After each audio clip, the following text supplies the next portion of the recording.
Ladies and gentlemen, please welcome to stage John Gurdulic. Thank you, that was wonderful. Thank you. Welcome, good evening.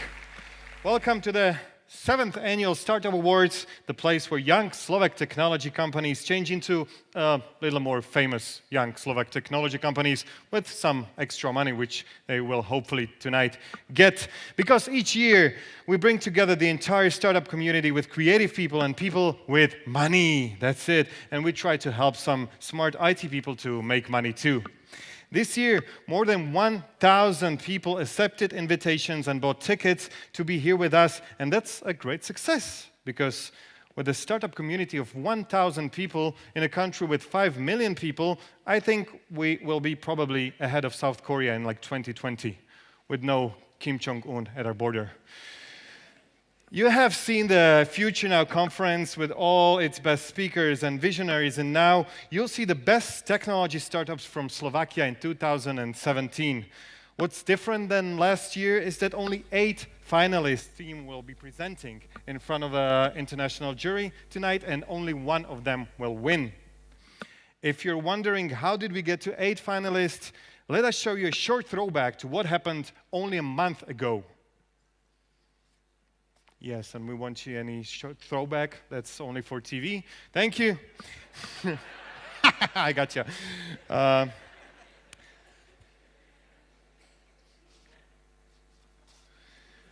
The prizes for the winner are worth 50,000 euros, and that's a lot of money.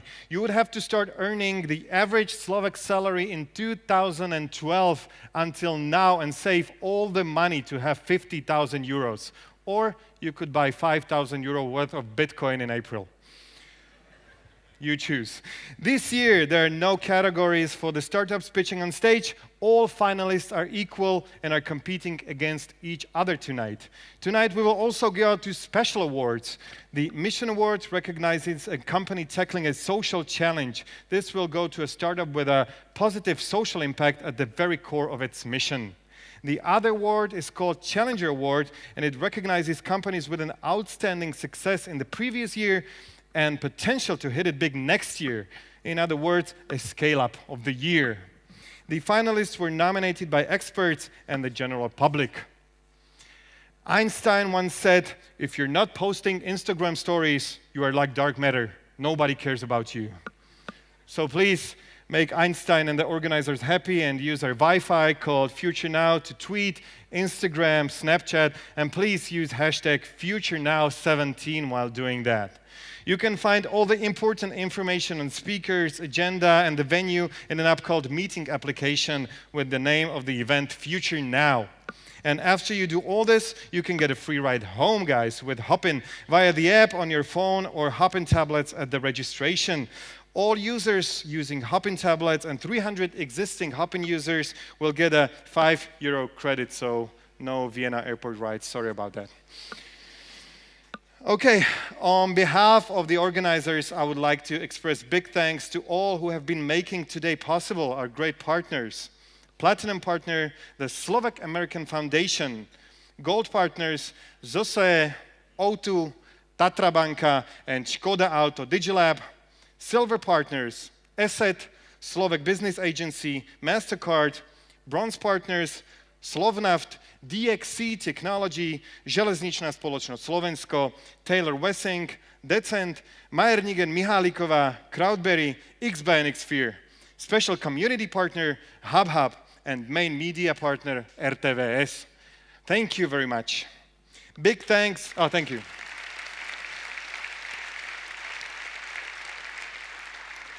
We hope when you win, you come back and pay my wage next year.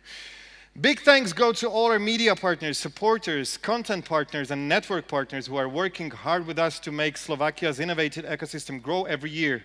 And now, please welcome to the stage Peter Kolesar, the CEO of Nulogy, who will say a few words on behalf of the organizing team.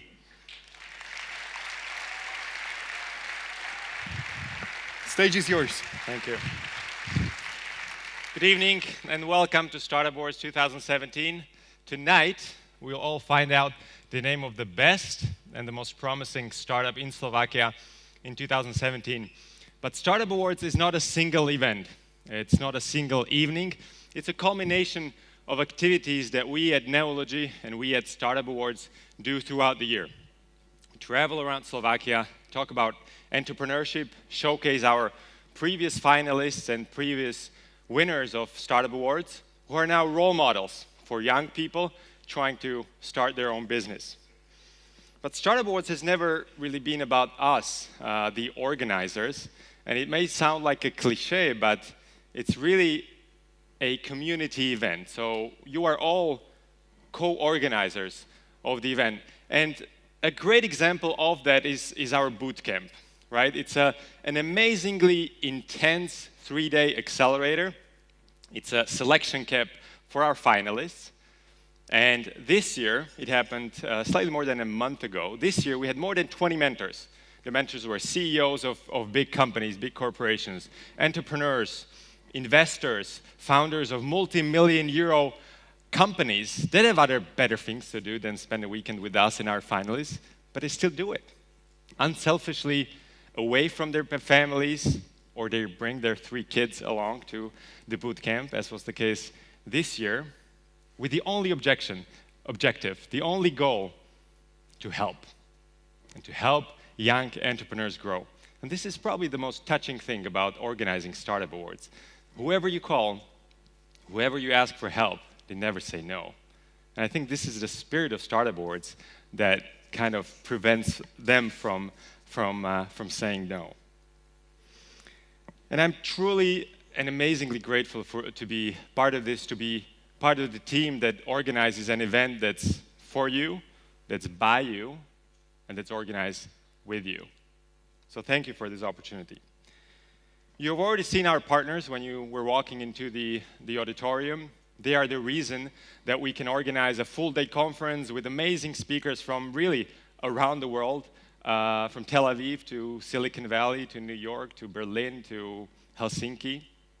They are the reason that we can organize each year a world-class event where we showcase the top and the most promising startups every year. And yes, there were a lot of logos on the partner wall. I'm grateful for that. But you, our partners, our supporters, our network, media, content, and community partners, you're not a logo for us. Each company represents people or a specific person that genuinely believes in our mission. So thank you for that, and thank you for the trust that you have in us and in our organization. Very importantly, I'm very privileged to work with the most dedicated and hardworking people that you can ever imagine. And this is the team at Startup Awards. This is the team at Neology. And those are the 40 or 45 volunteers that you've seen today and you will see today running around, making sure that everything runs smoothly. So if you see somebody with an organizer badge, feel free to stop them, thank them, give them a Red Bull. I mean, they will need it for the after party. So I'm really grateful for being part of the team that's so dedicated and works so hard.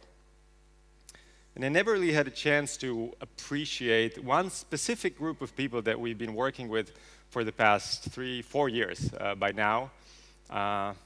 This is the professional crew and actually friends by now, professional crew at RTVS. Those are the people that are bringing this broadcast to the entire country, to the households across the country, to our grandmas and grandpas who can see you and see the startups pitching on stage for the 4th year already. So thank you, heads off guys in the control room, heads off guys behind cameras, and in the TV truck outside in the parking lot. You're true professionals, and it's been a joy, I think, for all of us to work with you.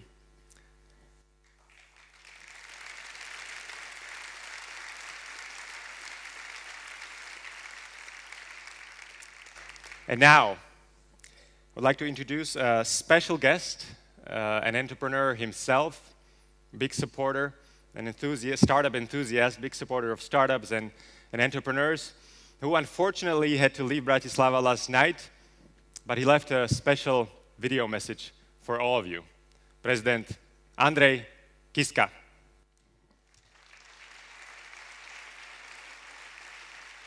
Distinguished guests, ladies and gentlemen, dear friends. They used to call me businessman.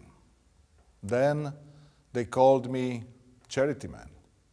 Now they call me president. But truly, most of all, I have always been a startupist.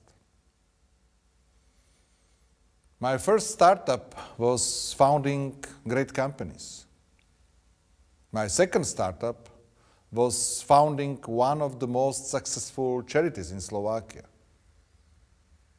And my third startup, which I am pretty sure you have heard about, was running president's campaign and becoming a politician with no political history.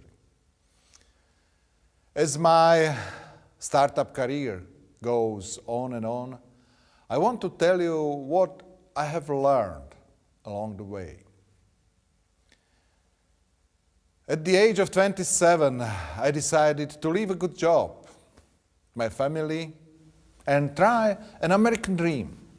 So I left Slovakia and started to work at the gas station, cleaning floors, making sandwiches for $4 an hour, 100 hours a week. I was working almost a year and a half with no day off when I realized that American dream is not for me. I decided to go home. Before leaving the US, I invested almost all of my money in one company, and when I returned back home, the company came to bankruptcy. I was 29 years old, I didn't have a job, I had 2 small children, and I was thinking, what to do? And that was the first lesson I gained, humility.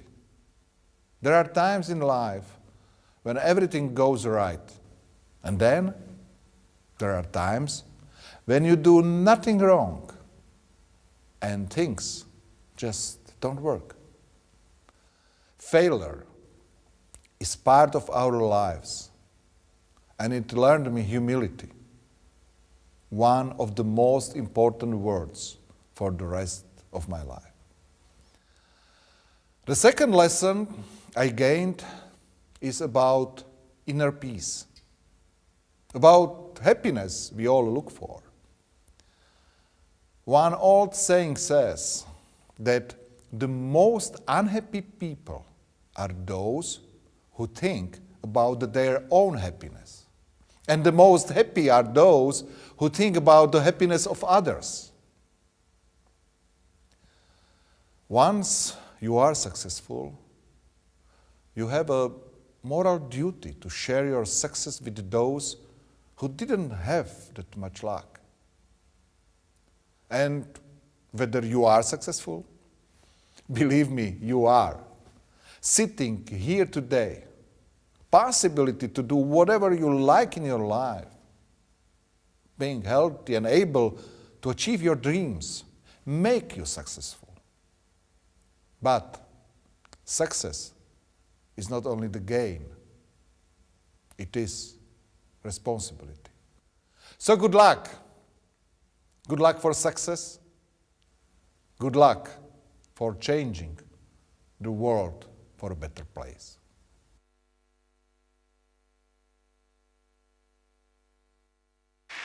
Thank you, Andrej Kiska, the President of Slovak Republic, and thanks to Peter Kolesar, the CEO of Neology. Now let's go back to business.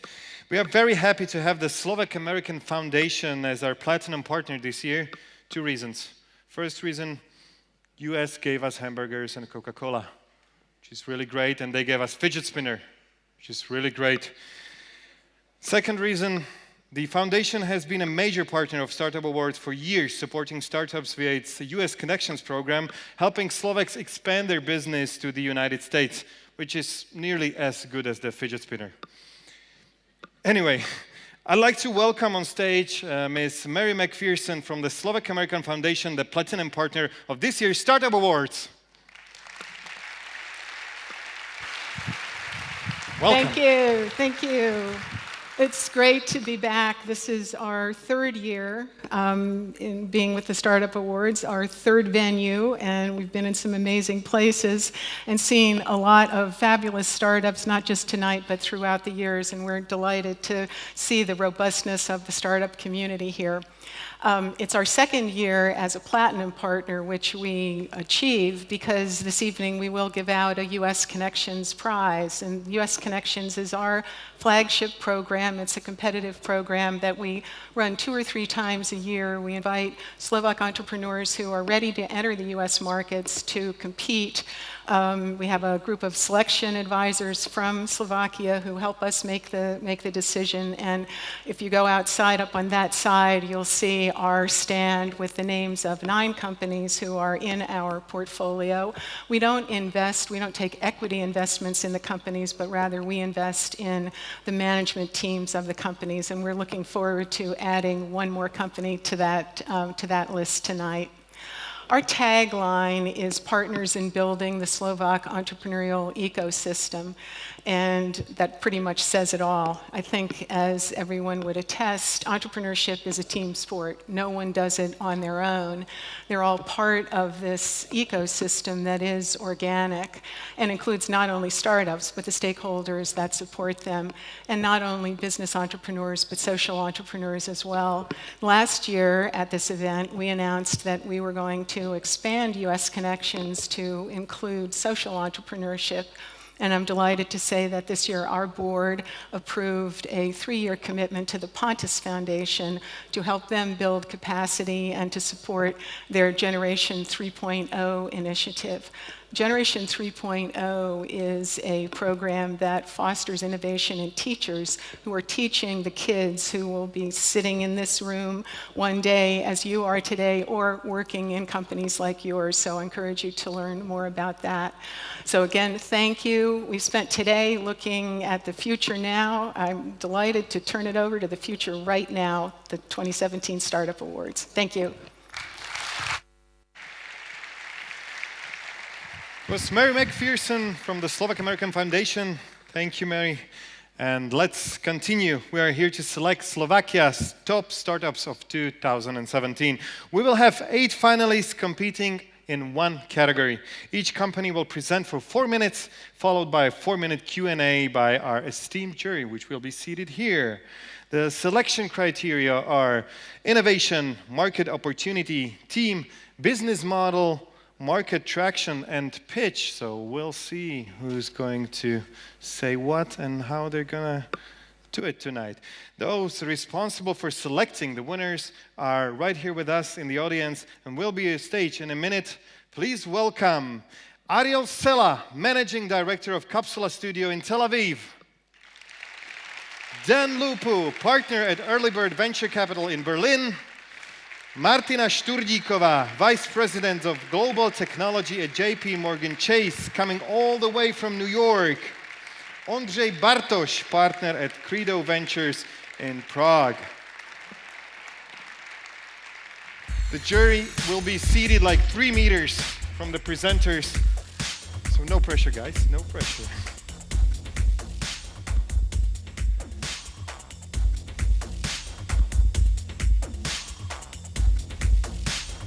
These are the people in HD resolution, and you can see them live here. Please do not walk out or walk in during presentations. You will not be allowed to come in once the presentation starts, and we'll have to wait until the end. The 8 finalists, although some of them don't look like it, went through a very competitive selection process. They passed an intense 3-day boot camp and were chosen out of 23 semifinalists less than a month ago. They were mentored by 20 investors, CEOs, and serial Central European entrepreneurs, worked extremely hard and slept very little. You will see that in their faces. And now they're here as nervous as when they were updating their iPhones to iOS 11. Please welcome finalists of Startup Awards 2017, Contentino, Matsuko, Minty, Neseda, Netcore, Poetic Studio, Saftra Photonics, and Virtual Medicine. These are the 8 companies that will be pitching on stage tonight, and we will start with the competition. And we will start the competition with Team Contentino, ladies and gentlemen.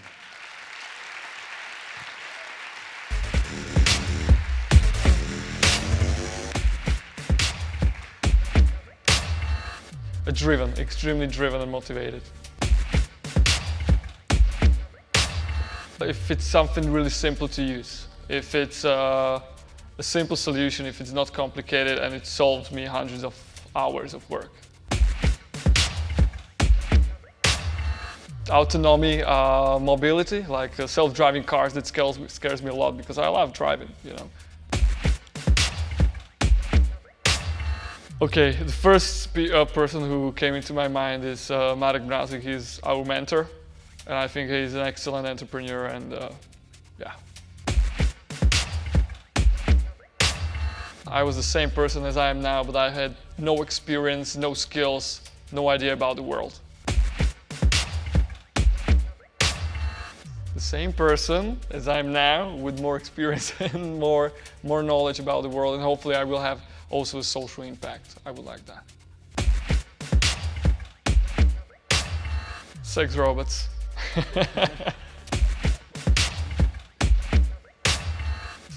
Don't focus on pitches, just focus on doing business as execution.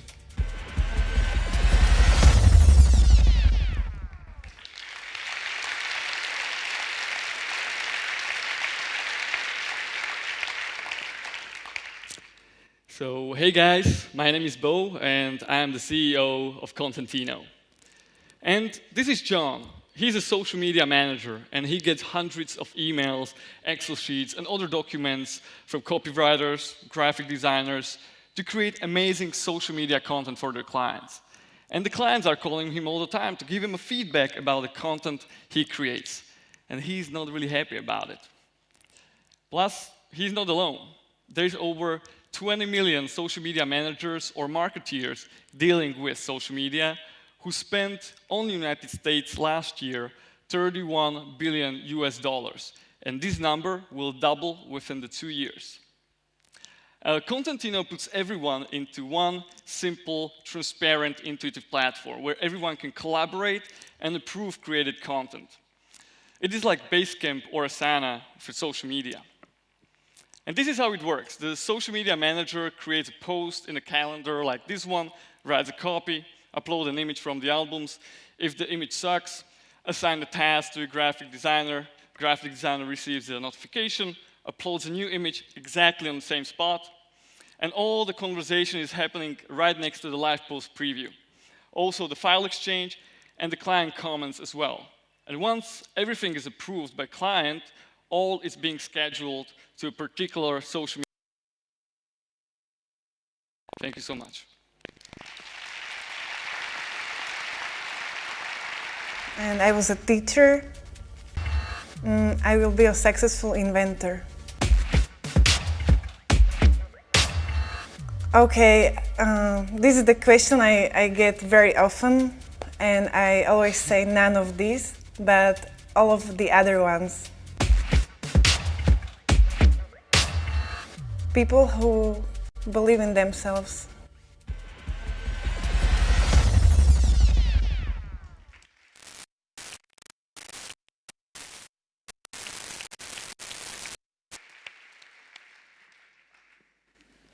Do you remember the Star Wars holograms? It's not a story, but a real story of transforming remote communication. We in Matsuko make a lets you jump into someone else's reality as a hologram. And the market is just taking off, and everybody's waiting for the killer app. And we believe that the killer app is the 3D telepresence. So imagine me calling to our office using my smartphone, and my colleagues wear mixed reality headsets, and they're able to see me as I really were with them in the same physical space. And this makes a generational leap in eliminating the distance between us. But why is it so important to be with these people in the same room? Well, Mateusz was a tech leader in the world's biggest gaming studio. Peter delivered a software product for a fintech startup just in 6 months. Carol developed a real-time engine used by more than 100 million players. And Eric is among the first people in the universe working in the field of mixed reality. I used to be a machine learning scientist and one of the pioneers of social human-robot interaction in Europe. And we've been making different 3D characters since the mixed reality's inception. However, we've been constantly asked by our customers to bring humans and realistic humans in 3D. And we used to say it's too expensive.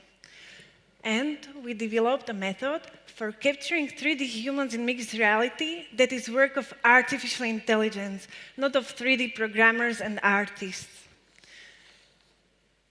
We use a deep neural network able to reconstruct full head and body, even the non-visible parts, because if the camera does not see all your head, it's able to approximate from its experience what should it look like. It's just as our brain works. No one can capture 3D video using only one single camera.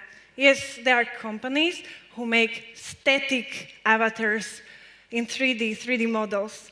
And those able of capturing 3D video use complicated technical setup in motion capture studios with many surrounding cameras. So this is our demo. We can take any capture from the video or from YouTube, like this, Angelina Jolie, and our software automatically converts her into 3D.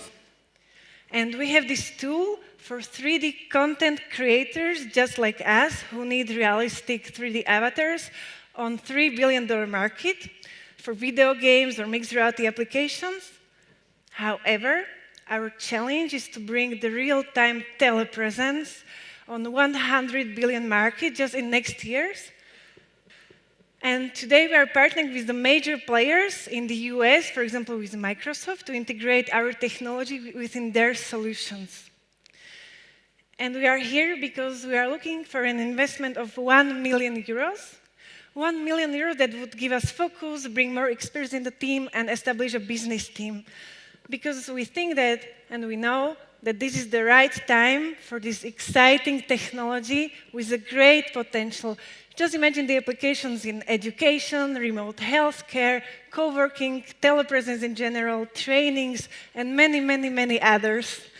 So let's make it happen.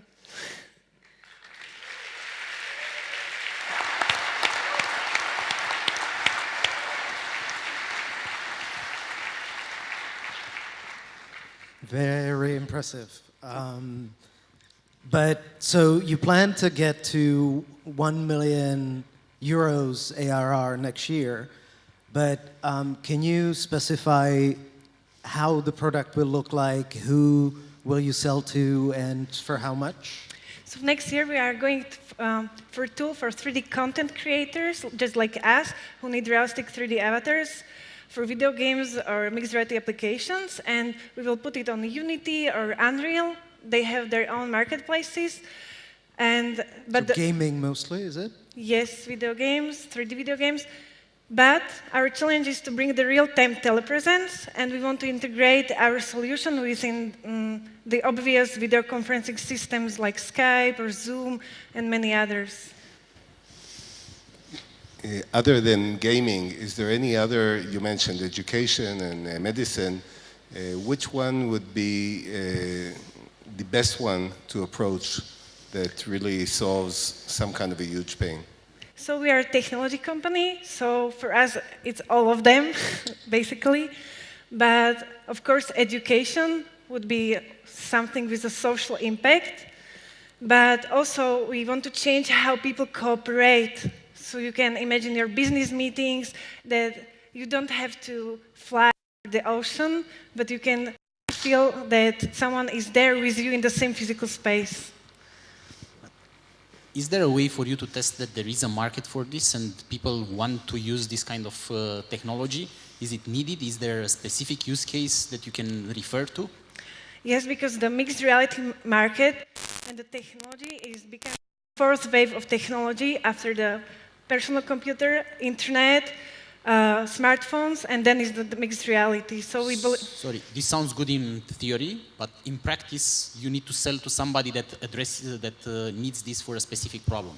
Skype has video calls. Yes. Now, I think the video calls are less than half of the total calls that are being made on Skype. So why would I need an additional layer, which is 3D video, instead of just calling? Because our world our technology world is coming from 2D to 3D, and all the big companies are doing that, like Apple, and they believe that you will not have a smartphone like today, but you will have a mixed reality device. So that's why we need something like this that would exist on the 3D, in the 3D, because for us, for people, it's native, the 3D world, because we live in the 3D world. So I would add to that question, what about, right now the trend is really open offices, right? How would this work in an open office setting? In open office? Yeah. Like I sit on a trading floor, right? So there's a lot of people around me. How would that work for me, for example? So we can connect all people in, this is the difference between virtual reality and mixed reality, because you can really move in the office and you can see all the 3D people connected, wearing the glasses or the headsets with you. So it doesn't matter. Let's say that there will be demand for something like that. Why do you think now is a good time? Because is it a good time? Isn't it too early? This is the best time, and we have to be quick, really.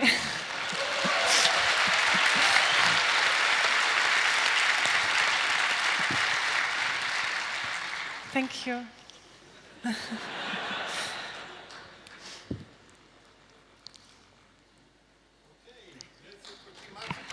Applause.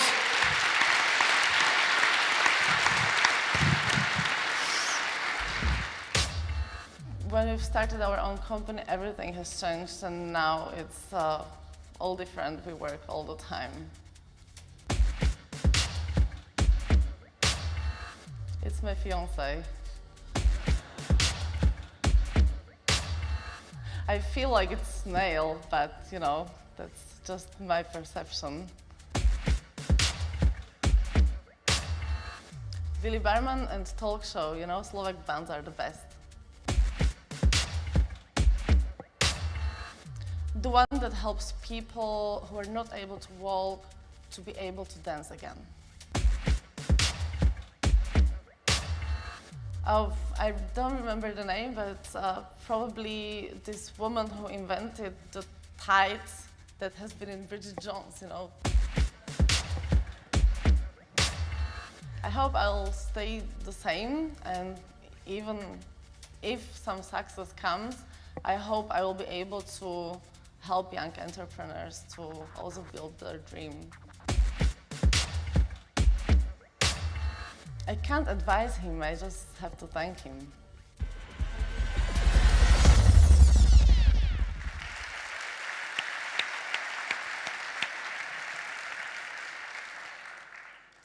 I believe that images can talk. My name is Petra Kemkova, and I'm a founder of Minty, the easy way to hire professional freelance illustrators. We all know that today, in media, it's super important that we have great visuals. Like this one, for example, when we talk about sexism. But to get such rich visuals is not that easy, as it looks like. Just imagine, from all the artists around the world, you have to pick just the right one for your project. And then the fun begins. You have to negotiate conditions, you have to sign a contract. So I think we can agree it is a complex process, up to now available just to a very few boutique agencies. But now, thanks to Minty, it is available to anyone, even for marketing departments in companies. And there are already well-known companies working with illustrators on our platform, and we are just now implementing a new API in order to reach further 30,000 customers with our German partner, DPA, which is Deutsche Presseagentur. So how does it work? You can directly contact an artist, and you can collaborate on the platform with him. We've built a great tool to do that. But we didn't stop here. What we've done is that we've came up with a unique licensing model which enables artists to build passive income for themselves. So once the artwork's license expires, we enable them to resell those licenses. So we can monetize one artwork more than once. When we have a look at the market, there are usually two types of companies: license resale companies or content-on-demand platforms. Minty is positioned on both of those markets with focus on illustration. The team is experienced within a field. That's my fiance, Andrei. We've established an artist representation company before. And the thing is that at some point, we couldn't handle the number of submissions from artists that were coming to us, so we've partnered with our third co-founder, Fero, who is a developer, and we've started building Minty. This opportunity we've spotted on the market has been spotted also by two investors, Knowledge Ventures, who is organizing this, and Next Media Accelerator, Hamburg-based fund formed by major German publishing houses. They help us with going on to market strategy. So yeah, that's Minty, and let the images to do the talking next time.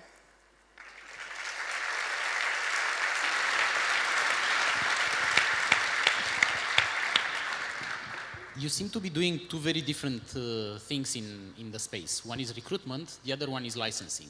Which one is core? Can you repeat it, please? You seem to be doing two very different things in the space. One is recruitment, the other one is licensing. Yes. Which one is core to you? Core. At the moment, revenue from licenses makes about 30%. It doesn't matter where the revenue comes from. Core to what you want to do. We want to do both because we believe, the thing is that there have been platforms before that were focusing on just one of those revenue streams, and they couldn't make it. So we've decided to build, at the moment we have two revenue streams, and we want to build two more. So we believe this is the key to work with this community because it is in niche market. Okay, so each of these on its own, it's not a feasible business, you are saying, and you need to combine them. I'm not saying this because you have license resale companies who are able to do just licenses, but that's a good question.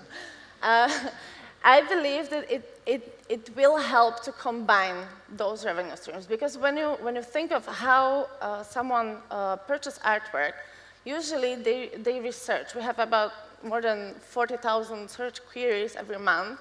So usually customer first search for an artwork, and if he doesn't find one, then that's the point when he is considering to hire the one.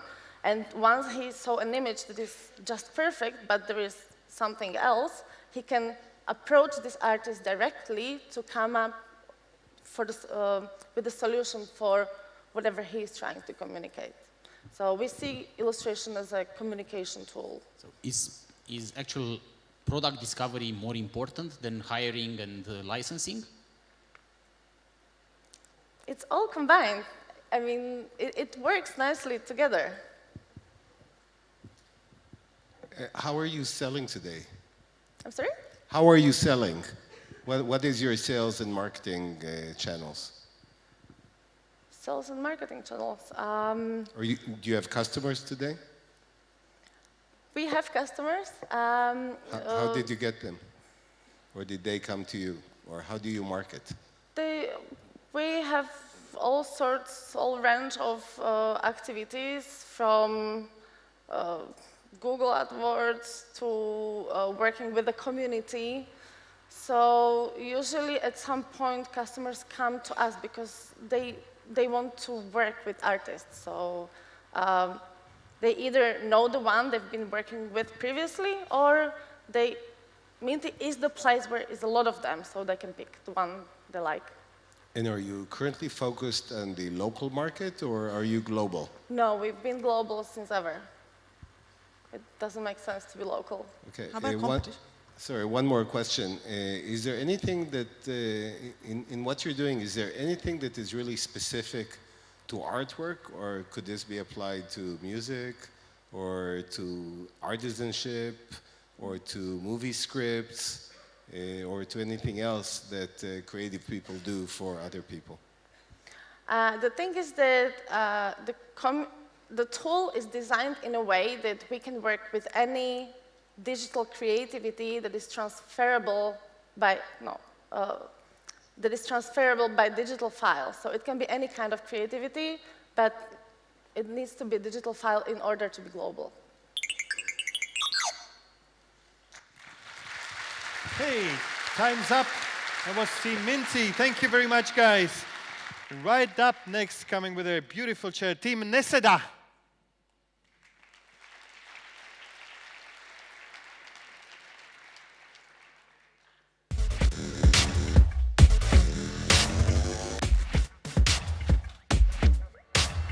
He's a diligent workaholic. Well, a very strong and moving lion. Well, if I really have to focus, I go for some movie soundtracks and I put them on loop. So it's like...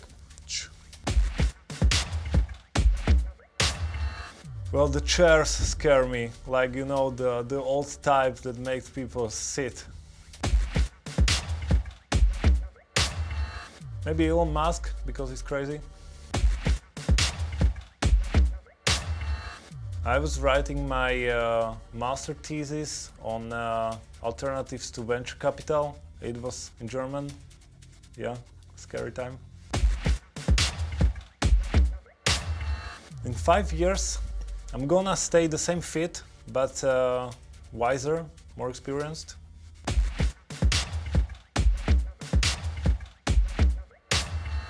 Man, like yesterday.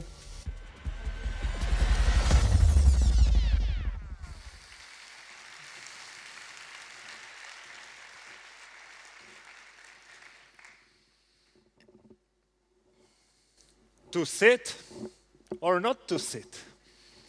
That is the question. Whether we realize it or not, it is a life or death question.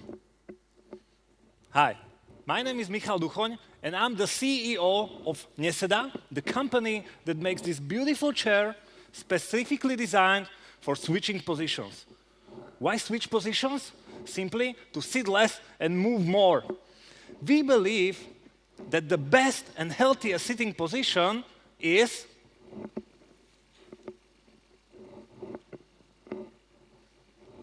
always the next one. But if we stay in the same sitting position for hours a day, well, Houston, we have a problem. To give you a sense of the problem, the global costs of sedentary lifestyle in 2013 were $67.5 billion US.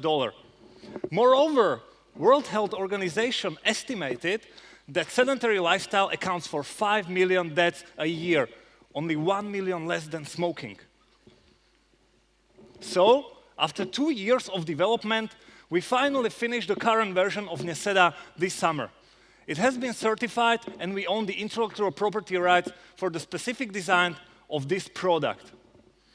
We sold the first 100 chairs with little to no marketing effort to our customers from Slovakia, the Czech Republic, Poland, Germany, and the Netherlands.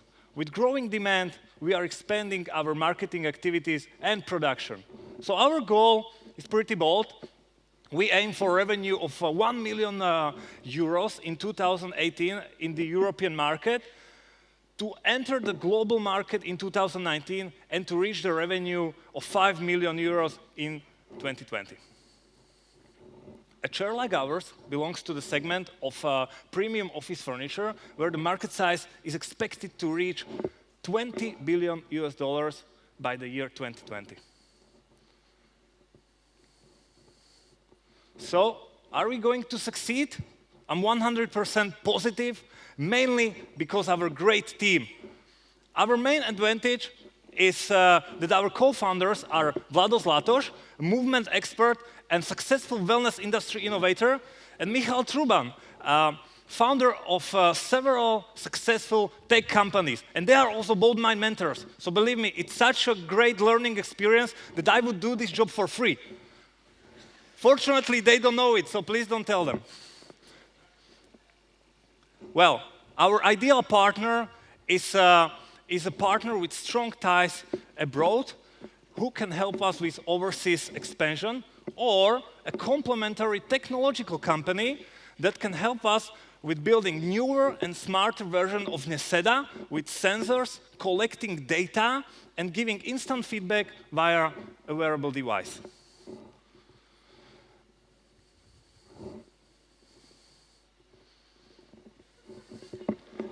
Yeah, so I'm happy I have hardware, by the way, because I don't have to rely on the technology. But anyway, guys, remember, SIT happens. It costs us health problems, work productivity, and even human lives. But as the famous saying goes, if you want to make millions, help millions. Thank you.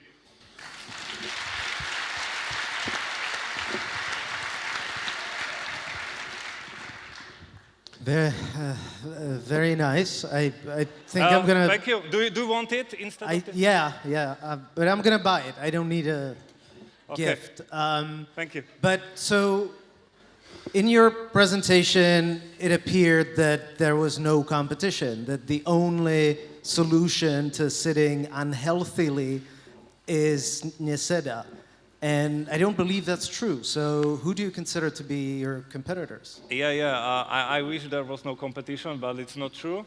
But actually, we consider them as a healthy thing that paved our way. There is a lot of competition, believe me, in office furniture. That's why it's 20 billion. So there are two types. One of it's like a Spinergo, Spinalis, Vertebra. These are the chairs that are profoundly healthy, and they aim to get in offices. And another type of our competition are the office chairs, like Herman Miller, Aeron, which I'm pretty sure some of you own, and they appear to be ergonomic. So it's a lot of competition, but we are unique in this way. We provide the freedom of motion. So you don't have to balance when you don't want to. It's not a Swiss ball. You can actually move. You can switch many positions, even while speaking. And yeah, and it looks very nice. Thank you.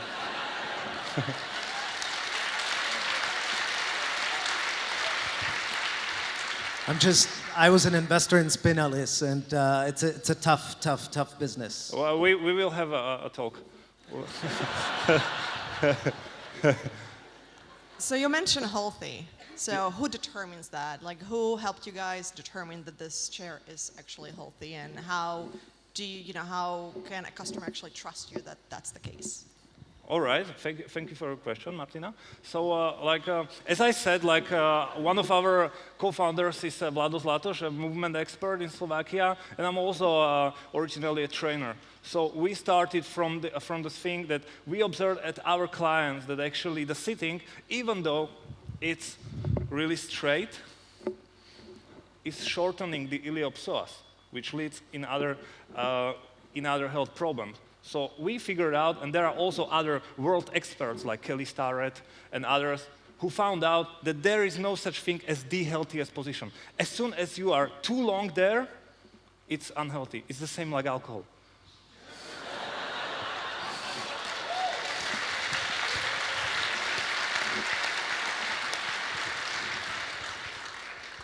I assume people will buy this, right?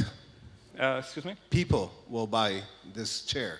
Yeah, they not only will, but they are already buying it. And why are they buying this chair? What is the motivation for customers to buy this chair? Thank you for your question, Ariel. So I will be brief now. The first one is that it really, like, when you are creative and you are thinking about a problem, you really need to go in different angles. But sometimes you cannot simply afford to walk, so that's why you have a chair that really supports your movement, that you can actually fully adjust. So creative people and also other type of people are active sport people who do a lot of sport, but fortunately, unfortunately, they have a corporate job and they are desk-bound. They have to work there. So they don't want to lose the investment. They want to stretch while working. They want to leave the job at the end of the day and feel better. So if it's people who are mindful about being healthy. Exactly. It's not only people who work in a corporation, but people will probably bring their own device, but not their own chair to work. So how will you sell to companies? Can I finish it? So yeah, we go like through the cycle of innovation. We started with innovators. The next thing is that we are already selling B2B for companies that are arranging. And that's the time. Yeah. I'm sorry. I will 4 tell minutes you. are over. Thank you. Thank you very much. Team Neseda. I think this guy would sell glasses to a blind man. It was wonderful. And right now, the next team to present is Team Netcore with their project Unimus.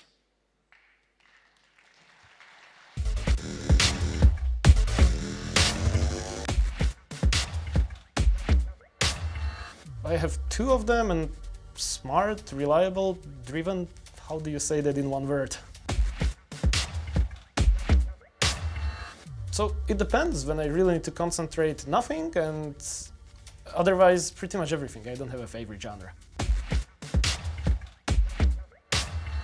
Self-driving cars. It saves a lot of time and it's really useful. Elon Musk, because he tackles huge global problems and helps all of us. Probably similar to now, learning a lot, studying a lot, and trying to get better at everything. Hopefully neither are needed. It depends, but probably not. Maybe us?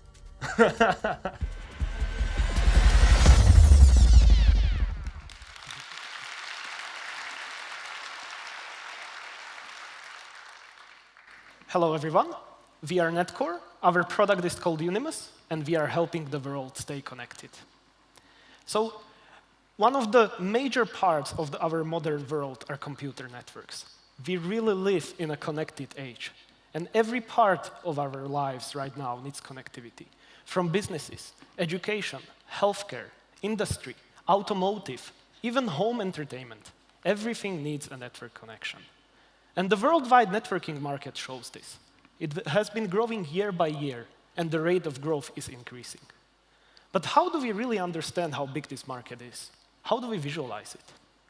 Well, in a public use building like this one, there are around 200 networking devices providing connectivity to our laptops, phones, and everything else. And in a city the size of Bratislava, that number is about 150,000 plus. And worldwide, over 50 million networking devices are sold every year to keep up with the global connectivity demand. And every one of these devices has to be configured and maintained. I was a network architect for 7 years, so I know how hard it can be to keep large-scale networks running. And this is where we come in. We sell software that helps networks to keep running all around the world. So Unimus does configuration management, disaster recovery, and network-wide configuration auditing for our clients. We actually started so what about our business model? Our clients pay us yearly per device licensing, and we deploy on-premise at the customer due to security and compliance requirements. So we actually started developing Unimus in January 2016, and we started sales in November 2016. And this year has been really busy for us. We broke even and started generating profit in April, and we had an official product launch in July. So our software is already selling worldwide. In fact, we have over 160 clients globally. So as you can see, we already have global traction. Most of our current customers actually come from conferences and industry events where we exhibited. They liked us, and we are happy to now have them as our clients. We are just now starting online marketing, and we want to open more client acquisition channels soon, such as partner programs, reseller, distributor programs, and others.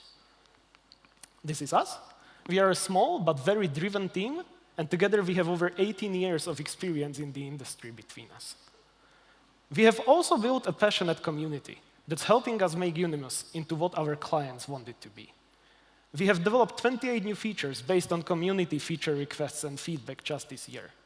And our community gave us 40+ outstanding feature requests just this year. So why are we here? We have big plans and we have big ideas. And we would like to grow and we would like to deliver those. This is why we are looking for an investor to help us scale up and scale out and to help the world stay connected. Thank you very much.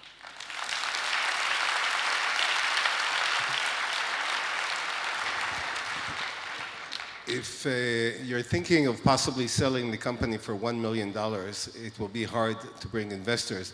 But let me ask you, if you have to choose between a 10% probability of being a $1 billion company in 5 years or 10 years, or selling for $1 million right now, which do you prefer? So I'm not sure if it was clear from the video, but the question to that was probably not. And I think we all know that selling the company, that can be done in many ways. So we like to play the long game, but we are not against selling the company if the right offer is there. I think that's what I was trying to say with the... But we want to play the long game. We know our product is good. We know our customers want and need our product. So I hope that answers that. What are the 3 major risks that your company might be facing, or actually it might fail? That's... I honestly can't think of one right now. I honestly don't know.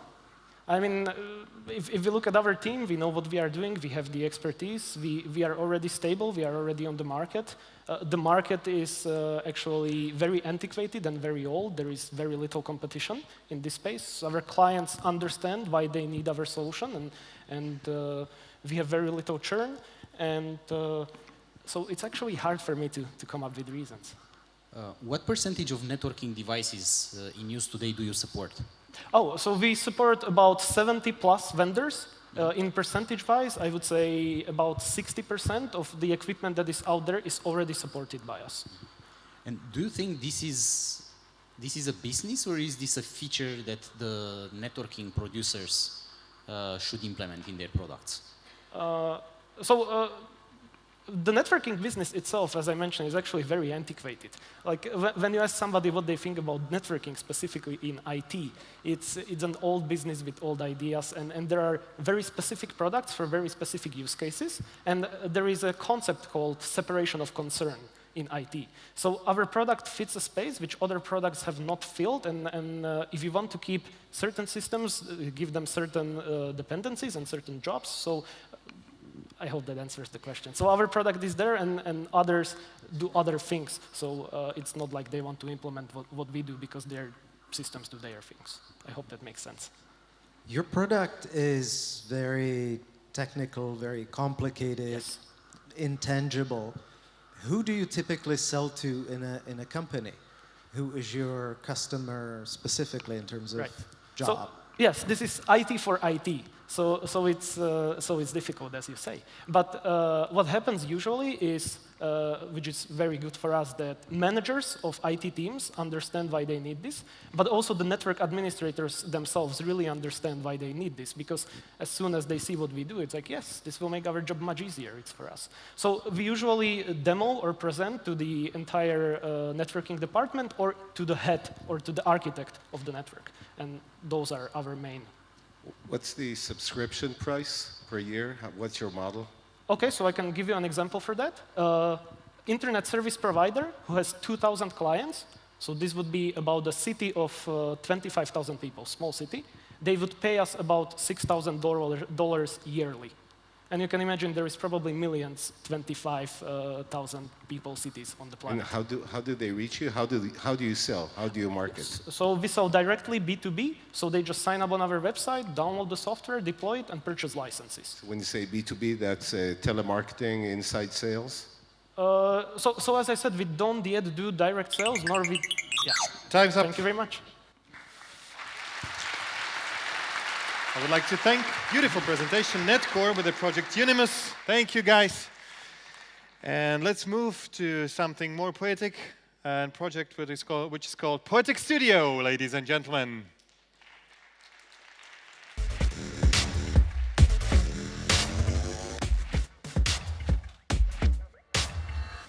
I have 3 kids, so that's a perfect solution for the work-life balance of a startupper. I love to watch the auditions for the singing competition, The Voice. The diversity of the talent all around the world is something that just blows my mind. The invention of writing is something that makes storytelling as we know it nowadays possible. I think worrying about things you cannot influence is useless, so instead I just take care of the little corner of the world I can make a better place.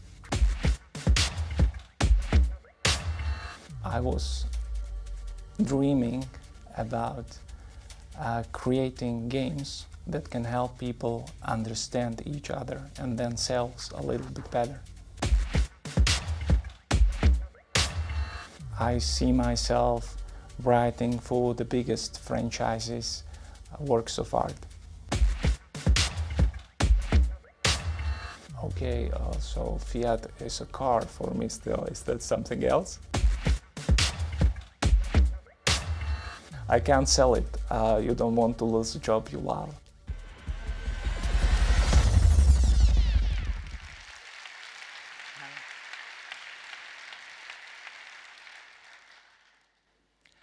Hi, my name is Andrei, and we are creating a story-driven video game called Sacred Fire.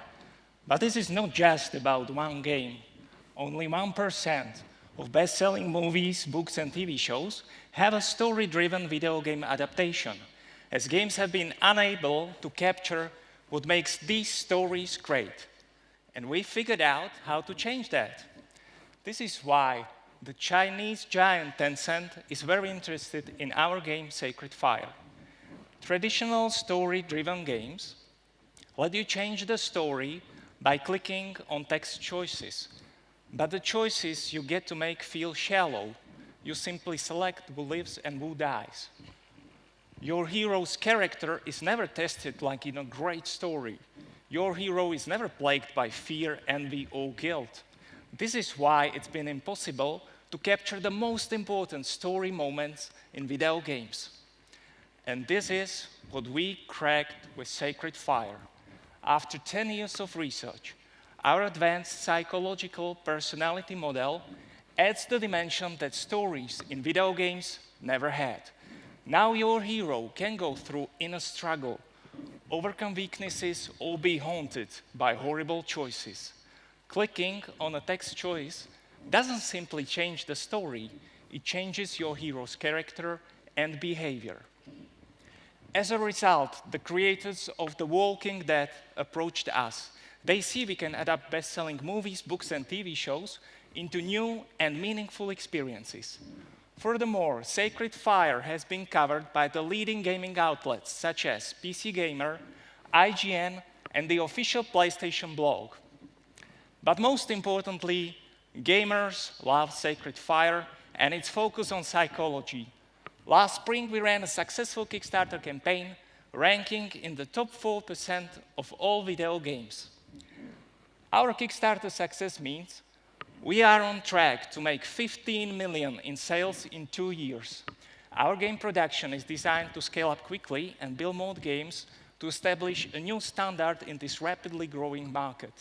This puts us on course to become one of the top players in this field, like Telltale, which currently makes $500 million each year. We are two founders with 15 years of experience in our field, and we have gaming legends working for us. Chris Avallone wrote stories for more than 20 best-selling games.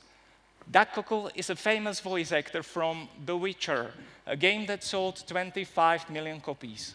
So these talents are gateways for us to millions of fans.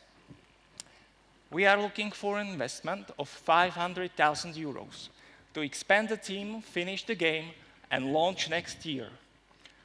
With the star talent, the global partners, and the attention of the media, Sacred Fire has the hype to create a phenomenon and enable us to capture the best-selling stories into video games. Imagine the difference between a generation thinking The Lord of the Rings is a video game about killing and the generation who experiences it as a story-driven game about courage, loyalty, and sacrifice. So, who wants to be a part of this adventure? Thank you.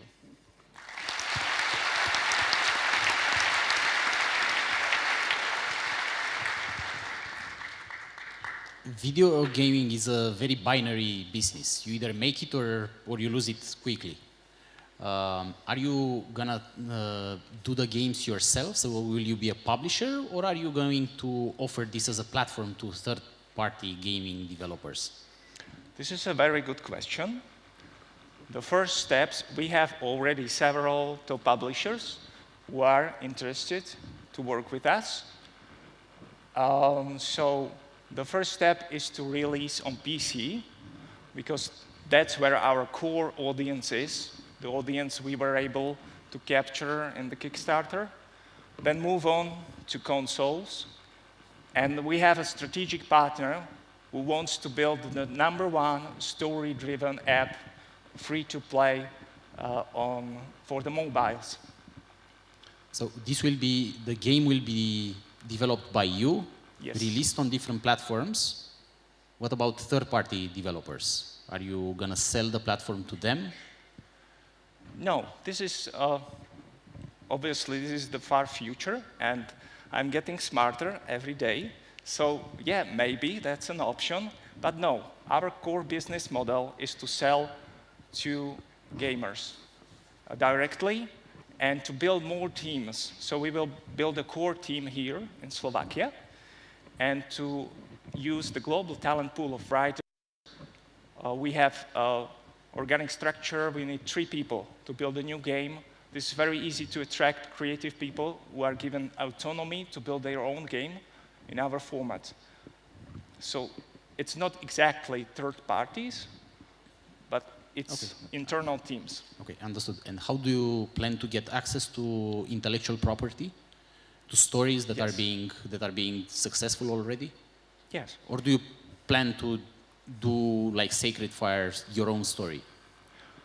So Sacred Fire has to prove this works, this has potential, but we already have the franchise holder, the creators of The Walking Dead. They hold many more, hundreds more intellectual properties, and we are not at liberty to publicly say more, but they are very happy to take part in investor talks.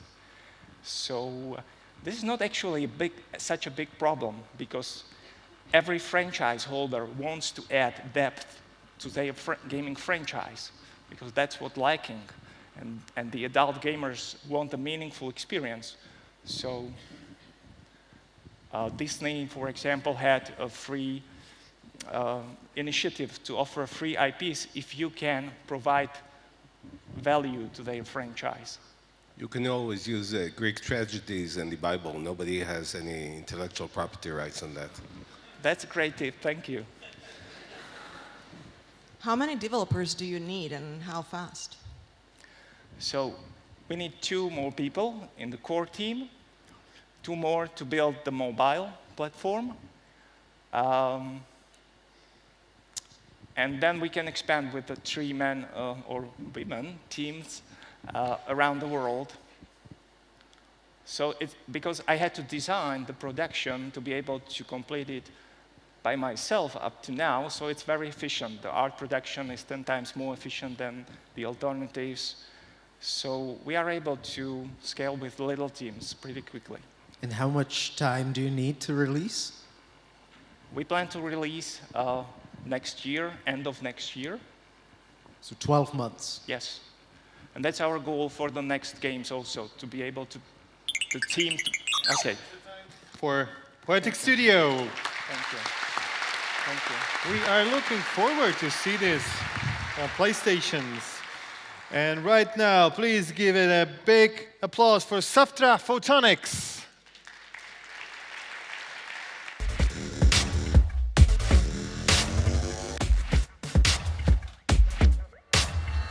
I don't remember to work so many hours in a row. We are a water analytics company, so for me it's frog. I like the wheel because we don't need to reinvent it once again. I admire everybody who has courage to start a business. I'm going to be a senior.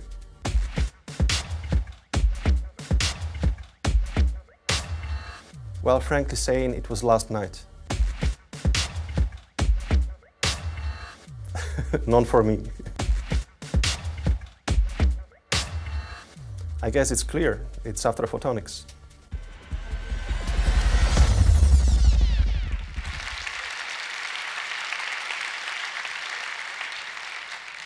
Good evening, everybody. I'm Miroslav Konečný from Saftra Photonics. We address an issue that really touches the quality of life. What do you think the people need every day? 20% use cars, 44% use the internet, but every single day, every person on Earth needs access to safe and clean water. However, its quality is affected by massive pollution. Industry, forestry, and agriculture polluted by persistent organic pollutants. These particles accumulate in human body and create health problems, including cancer. Thousands of tests are performed every day to check the quality of water. But this is made far from the place of origin. It takes a lot of time and money, so the time of uncertainty is quite long. We have a solution. This is the excellence in optics, photonics, and organic chemistry. It's called nanoscreen. In a pocket-sized chip, it can provide instant results. It can be used directly in the water. Its surface attracts only selected molecules and keeps them for analysis. This can be performed on common devices called Raman spectrometers. The results come in minutes, so no sample preparation. The results are compared with a central database and are provided to a local storage or to a cloud. A network of these nodes can create a global water monitoring platform. This is our vision. Thank you. But back to Earth. This is the future of water monitoring. Nanoscreen is way faster, cheaper, and can be performed on the spot. We see that hundreds of labs can start using it even tomorrow because they have all the infrastructure to start using it. We also see that there is even more of them who can become newbies in this business because we can provide them with a one-box system. And this demand is driven by regulation in most countries of the world. They require more and more analysis in future years. So we foresee three sources of income. First, the chips. Second, one-box system. And the third and real value gold is data. Data provided by these nodes that can be interesting for any business dealing with human body. Who is behind? It's the excellence of Professor Miškovský and his team. They spinned off from the university 3 years ago, and now we are a team of 7. We have a group of contractors who specialize in their field. We have a group of business partners with signed NDAs already. And we have a plan. Now we have the prototype, but we have the plan and resources for go-to-market. In next 2 years, we want to validate the product and go to market. We have a unique grant from European Commission as the only company from Slovakia in last 4 years. And we have first order from a East Asia company in the water treatment. So we foresee that we can do a lot of money with these chips, one-box systems, targeting relevant audience in these regions, making it a highly profitable business. And this can be replicated even to other areas because the chip can be accommodated for any substance in organic chemistry. So I gladly invite you to become part of our story. You can participate as an investor in our short-term goal with the one-box system or in our long-term vision with a global water monitoring system. Moreover, we are hiring talents for our team and looking for the members of the advisory board. Thank you very much.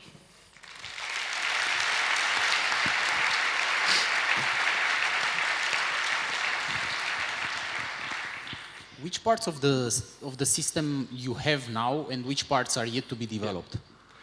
Yeah, we have the prototype of the sensing part of the chip. We have the prototype of the handle, which is now in my hands. And that's all we need. Then we have the processing software, which is now under development, but it's expected in next months to come. So next year, we come to validation to a certified lab. So you can collect the sample, and who analyzes it at the moment? You can do it wherever. So if you have a Raman spectroscopy, you can do it on that. Okay, so you need a third party to... No, you could do it on your own because you can buy the spectrometer very easily. No, from your point of view, you are not selling a complete solution at the moment. We can sell anything. We can sell complete solution or the chips. If the labs have their own infrastructure, they don't invest to anything. So this is a common infrastructure in these labs. Out of all the pollutants, how many of them are being captured by what you have at the moment? Yes, our first market are the persistent organic pollutants. There is a list of these. It's up to 20, and we want to target 12 of these in next year. But we have a vision that we can, in short time, accommodate to any substance that is necessary, required by the market, of course. Is 12 out of 20 good enough? Yes, because in some regions of the world, some of these pollutants don't exist. So. Who wants to buy your product right now? I assume you've been talking to various companies. Who is willing to put money on your product right now for delivery? Yeah, we are talking to distributors who are the hardware producers. They produce the spectrometers and want to come with a new product. Because do you have any end users, companies that... Yes. Who are they? What types of companies? Yes, these are the distributors who want to make it a part of their portfolio and accommodate their business on that. And they have the paying customers in these labs. So this is a network of labs who are certified for this type of analysis. But have you talked to other companies like wastewater companies, Yes. purification? Yes. Are they? They are interested in the one-box system, in the complex solution that we are co-developing with the hardware producers. So as a end consumer, right, would I have to go to somebody else to actually be able to use that, or would I be able to buy it with the device? No, the consumers here are the labs. So the labs make the analysis. Because if you want to produce, for instance, beverage, you need the quality proof of the water. And you need it every month, for instance. And with this system, you can provide it instantly for every moment of the value chain. So you can declare that the water is safe. The same, for instance, for the water utility company. For instance, in a terrorist attack, if the terrorists want to pollute the public water system, this analysis can very soon recover that something is wrong. And so I understand you still have to go through the validation, which will take approximately a year, so the product will be ready to go to the market in 2019. 2019. Can you just specify what the validation means? Yeah, it's a series of tests that show that the results are the same as the certified technologies. So there is a chain of validation labs across the world, and this can provide you with a certificate that it works like it should. You need the certificates in order to go to the market. Yeah, for some domains you need it, for some domains, just for screening, you don't need it. I think your long-term vision is great. I think data is really the key. In fact, if you could give it for free, that would be best. And the other thing is, I think that you may want to think about how you can go directly to the company or person that needs this and not have to go through the labs. Thank you. Okay, and that's the time for Saftra Photonics. Thank you. Thank you. Bringing hopefully change to our world. Thank you very much, guys. It was wonderful. We've seen a lot of interesting ideas. And in front of us, the last one, Team Virtual Medicine.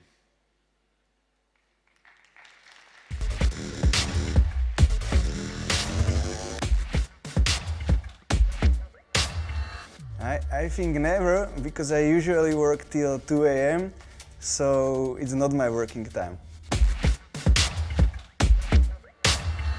I think the monkey, because monkey is very curious and also smart. I think VR, AR in combination with artificial intelligence, best for the future. I think every entrepreneur is facing a lot of struggles, so everyone is hero to me. I was a medical student and also dancer in Lučnica.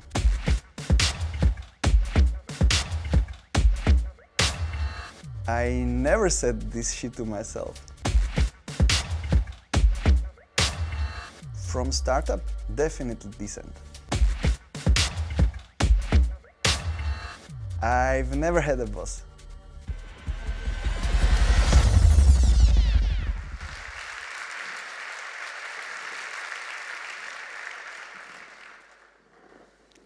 Imagine a world where you can learn with all your senses, intuitively and playfully.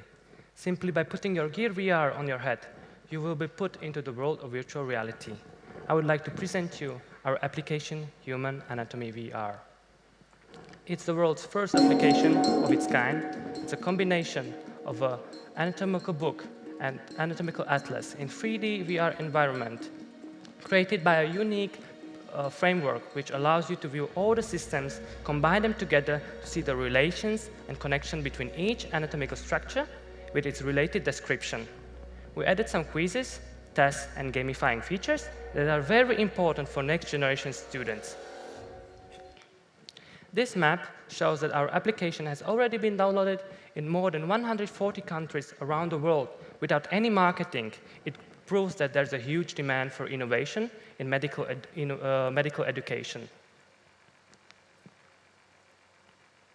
So our target market consists of 2,400 medical schools, 1.2 million medical students, and approximately 10 million physicians worldwide.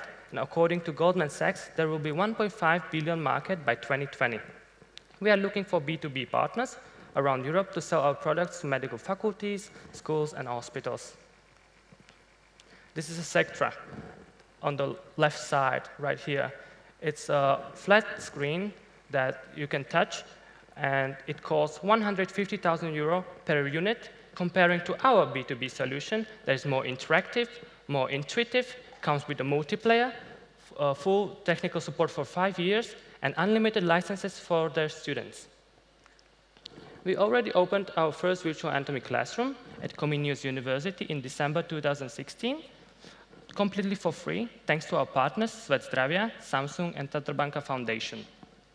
Then we also opened another 2 medical classrooms at Slovak medical high schools, and these students are testing our application and give us important feedback so we can further improve our application.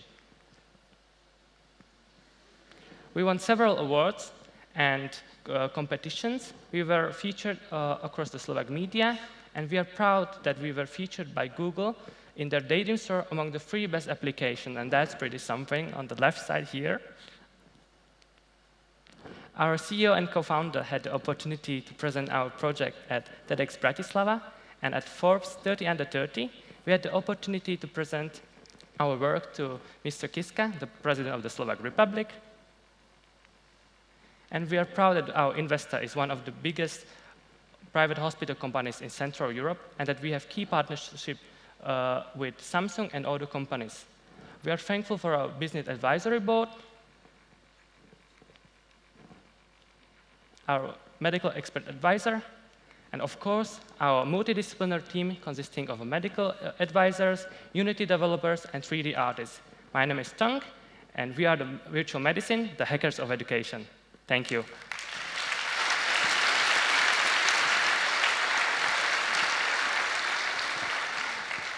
How do you make money, or how do you expect to make money?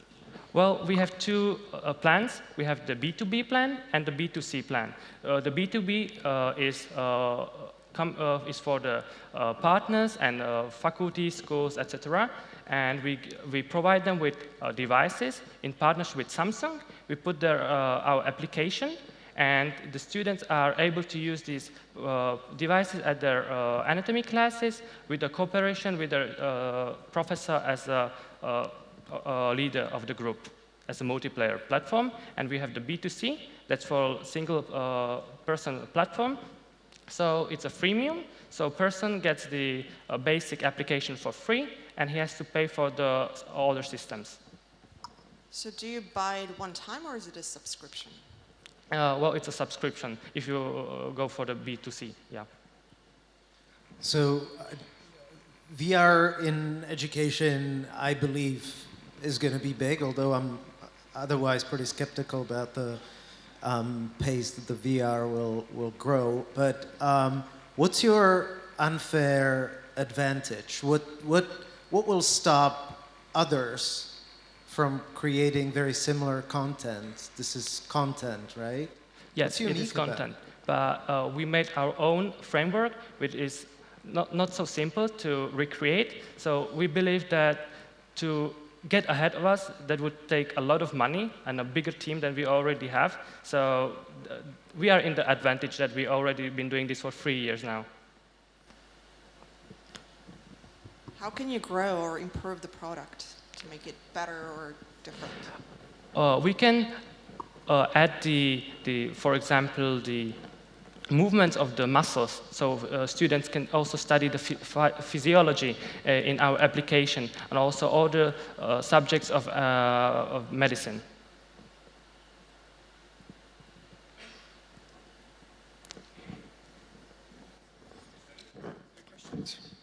Okay, thank you very much. That was Virtual Medicine. Thank you. Thank you, guys. We have seen all the presentations, and in no time we will find the winner of Startup Awards 2017. Right now, entrepreneurs have always a problem with their huge egos, and that's why we started a small competition. How would an object look where you can put your ego in and throw it away? During the break, which will come right now, an award will be handed out in the networking zone to the winner of the design competition, designing EgoBox, an object where you can drop your ego.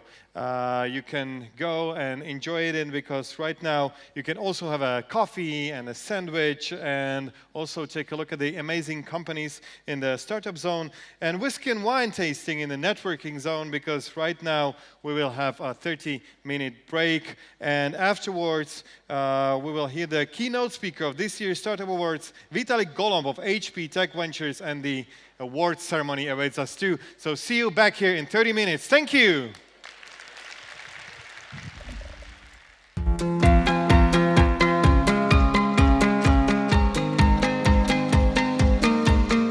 Over the years, the Slovak startup ecosystem has evolved dramatically. 10 years ago, we had no idea what the ecosystem in Slovakia was like. If you asked a random person on the street, I don't think 10 out of 10 people would know what a startup was, even in 2010.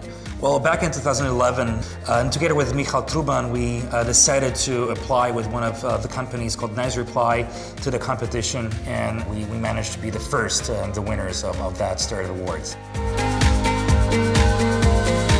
I have to say there was no ecosystem in Slovakia 10 years ago for startup. There were no investors, right? It was very hard to get an investor in for a first startup in Slovakia. It was almost impossible. 10 years ago, when I think about it, actually it was more about the big companies who made innovation in-house. I'm very happy to see that more and more people quit their safe corporate job and start their own businesses or join the top startups in our region. I think that actually helps each other, that you have a lot of like-minded people that actually want to do their best job to actually push things forward and yeah, to actually change Slovakia to a better place. So we have a huge amount and huge number of startups that are participating and active in Slovak ecosystem. And we also have the so-called infrastructure around them, so people who can support them, who can provide funding. And this has been a major development in the last 10 years. I think today's society appreciates that we need skills from business, marketing, and entrepreneurship.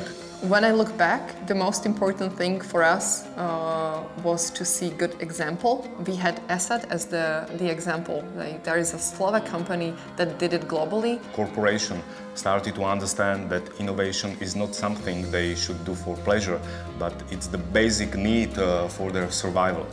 Over the years, a lot of talented students, businessmen, managers have left Slovakia in seek of the better career, better education. We at Startup Awards have tried to create opportunities back at home. Last year at Startup Awards, 40% of all semi-finalists were Slovaks living abroad. Startup Awards is a very important project in Slovakia. I think the young people have not only good examples, they also have the platform where they can become visible. I think a few years back, Startup Awards were actually mentioned in an article in Best-Selling Daily in Slovakia. It's a tabloid, essentially. And there was an article about Startup Awards which wasn't paid.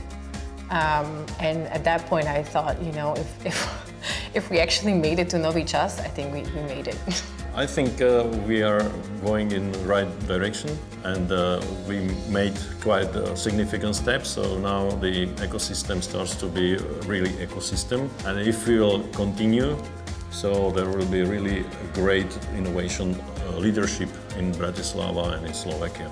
For Slovakia to be an innovative leader or innovation leader, it needs to be more welcoming to bring in people from outside. Right? We need to make Slovakia to be an attractive place for foreigners to come. It needs to have a steady stream of capital that can support this, and have a supportive environment that's seen some success, because success creates more success.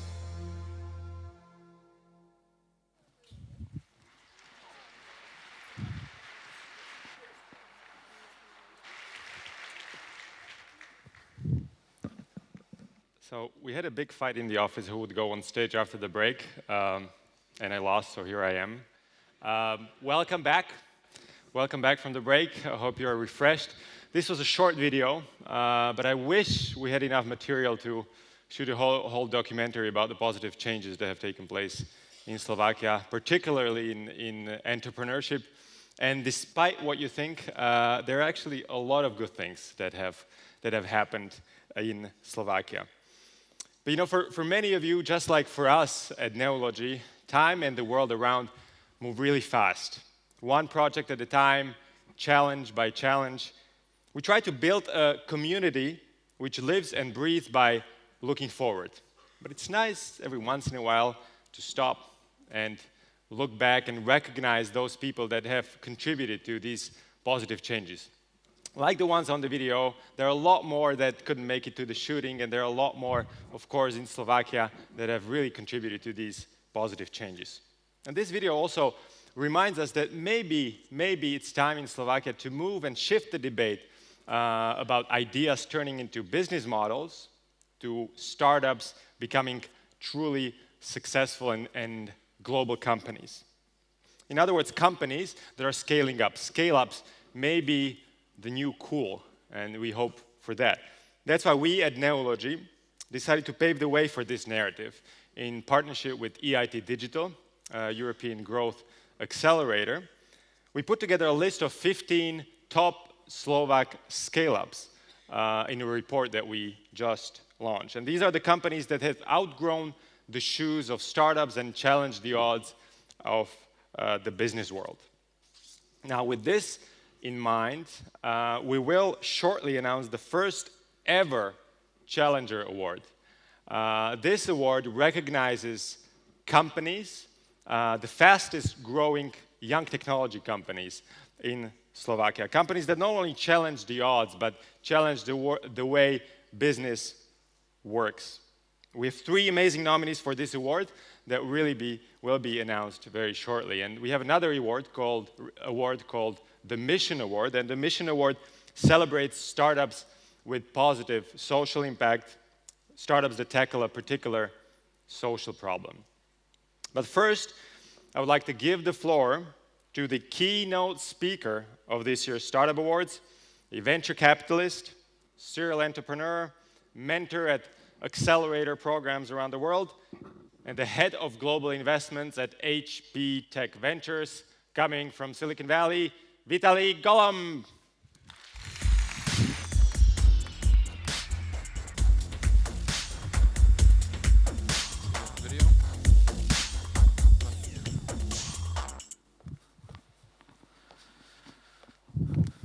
Good evening. Well, thank you. And thank you, the team, the entire team here. What an amazing event. My first time to Slovakia, and very, very impressive, the level of startups here. So let's dive in, talking about how to beat Silicon Valley. Since I don't have a monitor there, I'll move here. So first of all, you can find me online. Feel free to tag, etc., but don't worry about taking photos. I have a lot of slides. I'll give you a link at the end. You can download them. So just put down your phones and pay attention. All right. So here we go. So we are at the cusp of the next industrial revolution, right? And this changes everything. The first and second industrial revolution were about 3 generations each. 3 generations of people, right? 80 years, then about 65 years. We're now about 10 years into the next industrial revolution that will happen all in 1 generation, in a millennial generation, right?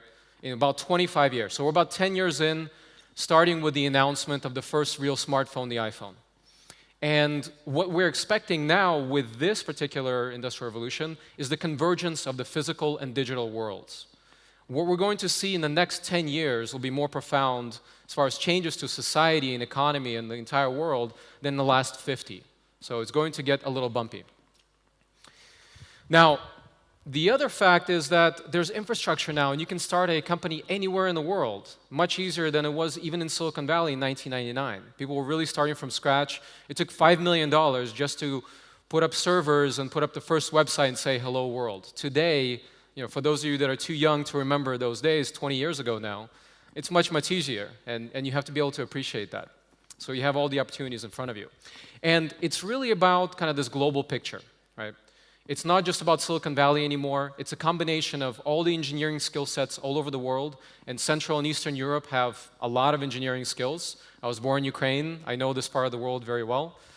And it's about combining it with the experience in Silicon Valley, right? So if we take a look at, if this works, if we take a look at the top universities in the world, top universities for technology of the future, most of them are in the US, right? That's the biggest number. 6 in the US, then you have China, Southeast Asia, you have a few in Europe, 1 in Canada.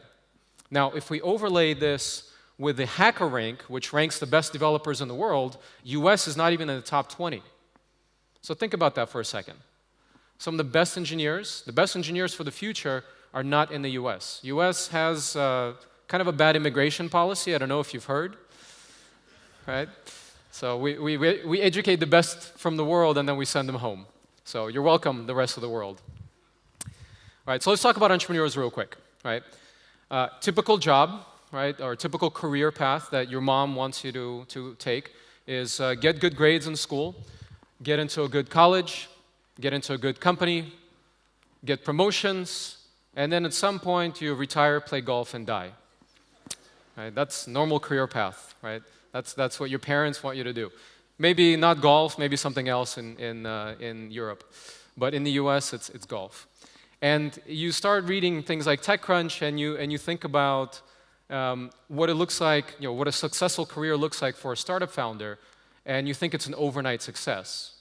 In reality, it's an overnight success, many, many years, painful years in the making, right? So one of my favorite quotes from Ben Horowitz is, as a startup CEO, I cried like a baby, or I slept like a baby, I cried, woke up every 2 hours and cried, right? So I can tell you from 15 years of my own startups, this is very, very true, right? And it takes a long time to build a startup, right? So this might be you at some point, Gandalf. So it takes about a year to go from an idea to a product. It takes about another year to find your first customers, to figure out if anybody cares what you're working on, right? And if you see it all the way through, that's about 5 to 8 years of your life, right? Think about that, 5 to 8 years of your life. Now let's do some math. So if you start right out of college in US, you graduate bachelor's degree at 22, you work on your first startup, likely you're going to work on it for a couple of years, and very likely you will fail. Just the reality of it, just the math. So you'll either go work for a big company for a couple of years or go to graduate school, get a little bit smarter, and that means that you'll fail your next one faster. Right? So maybe on the third time around, you're working on something for a number of years. Congratulations, you're in your early 30s, and the one after that will take you into your late 30s. So the question is, how many startups do you have in you? At what point do you have to get serious, right? Go get a job like your mom told you, and build a savings account, go buy a house or an apartment, start a family, and all of that, right? So you have to figure out where you're going to invest your non-refundable lifetime. I'm going to go a little bit faster. So this is you. Right? My goal is to help you survive, right? Survive this whole process. It's very painful and very brutal, right? So in that, we're going to look at how, where, and what to work on, essentially. Let's see. So first, we're going to talk about how. So what is a startup? A startup is not a small version of a large company, right? A startup is an experiment. It is much closer to the scientific method than it is to building an enterprise, the way you would think out of business school, right? So generally, startups are in 3 stages, right? You have the startup phase, where what you're trying to do is figure out who your customer is, get the product market fit, figure out who you're selling to, what the problem is, and then start building some kind of systems around this. Only after experimentation, only then do you really understand what business you're in. Right? And only then can you start scaling and building that company. Then you get into the transition period, and this is really my favorite part of the whole journey. Right? This is where you scale from 10 people to 20 people to 100 people to 150 people. This is where you start hiring managers with some experience in that particular industry, and you start building a real company. At a certain point, when you maybe get profitable, or at least unit profitable, and you're really scaling, you become a company. You graduate and become a company. So your goal is to really get through this journey, right? Your goal is not to be a startup founder forever and keep going to conferences year after year and hand out your business card and have 2 people in your company and work for a big company really, most of the day. Your goal is to do this experiment, figure out what you're working on, and very quickly, as quickly as possible, build an enterprise out of it. Now, on the flip side, big companies like Uber, Airbnb, Dropbox, all of these multi-billion-dollar companies, they're not startups anymore. They're private enterprises, right? And they're going to go public. They've already figured out what business they're in. They're quite big. So don't get those things confused. So if we get a little academic for a second, if you let me do that on a Friday night for you, I'll tell you about the S-curve, the technology S-curve. So Clayton Christensen, famous Harvard Business School professor, he made this famous in one of his books. So for a long time, with new technology, we're investing time and money into the development of this technology. This is research at college level. This is corporate labs. This is a lot of time and money going in and not a whole lot coming out. At a certain point, technology becomes mature, and you hit the innovation sweet spot. That's where you can take that technology and use it to solve problems. It's ready for prime time. It's ready to become a product. And then you have a race. You have a short few years, 2 to 5 years, to actually go ahead and win that market and become the enterprise. Grow from an idea, leverage new technology, and become the next Facebook, etc. So if we change this graph just a little bit, we get into this concept called staged financing. And this is what's really special about startup types of companies, right? You wouldn't be able to do this with any other type of company. A new consulting company, a hotel or restaurant or a bar, if you want to open the worst type of business. So for a long time, you're burning money. At a certain point, you figure out how to start making profit and become profitable. So if we overlay the different stages on this, we have, basically, you develop a concept, you raise seed capital, you start getting some of the first customers, you raise Series A, you get real market traction, you can prove that you can do this over and over again, you raise subsequent rounds of funding, on and on and on, and then you get predictable scale and you IPO. right? This is textbook. This is how it's supposed to work. It's never this easy. It's never this clean. Sometimes you have 2 steps backward, right? And most companies don't make it all the way. But this is what technology companies do. This is what makes them special, this concept of staged financing. It's kind of like, think about it like playing a video game. If you don't beat the boss, you don't get to go to the next level, right? At every milestone of the company's development, you have to beat the boss. You're playing a video game. Now, if you look at Silicon Valley, you will see since World War II, you had S-curve upon S-curve upon S-curve building on top of each other, right? And it took 2 other S-curves and about 20 years of semiconductor before Microsoft was funded and founded, before Apple was funded and founded, etc. Right? So this is what Silicon Valley has, is this history of technology development. So in my book, I actually cover Silicon Valley history in depth, and it's fascinating. I highly recommend you kind of dive in and understand why it exists the way it does. Now, where? Obviously, we're not in Palo Alto, we're not in San Francisco, we're in Slovakia, and you have to think about kind of what's missing and what the ecosystem is good at already, right? And if you take a look at things like the startup rank, top 20 ecosystems, this changes all the time. Silicon Valley tends to stay #1 for a long time, but you're going to see things change a lot. And I've circled the ones in Europe, right? So now in the top 20, 5 capitals are in Europe. Maybe Slovakia will get up there as well. But it's a question of what does Slovakia specialize in and is better than all the other bigger cities. So if you look at US also and other countries, even in US, it's not just a single market. For a lot of historical reasons, you have a lot of these clusters of innovation, clusters of industries around the country. And it's a big country. And Slovakia obviously is known for auto manufacturing and electronics. Oh, just lost the mic. And that's what Slovakia is very good at. Some of the best in the world, and that's probably an area to focus on. Now, what is an innovation cluster? Right? What does it take to build an ecosystem? Everybody wants their own little Silicon Valley, but what does that really mean, and what do you do with that?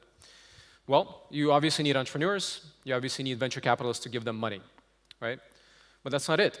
You need major companies that are also investing. About 30% of all venture capital now, and rising, comes from from large companies. They invest a lot of money into research, into R&D, just like universities do.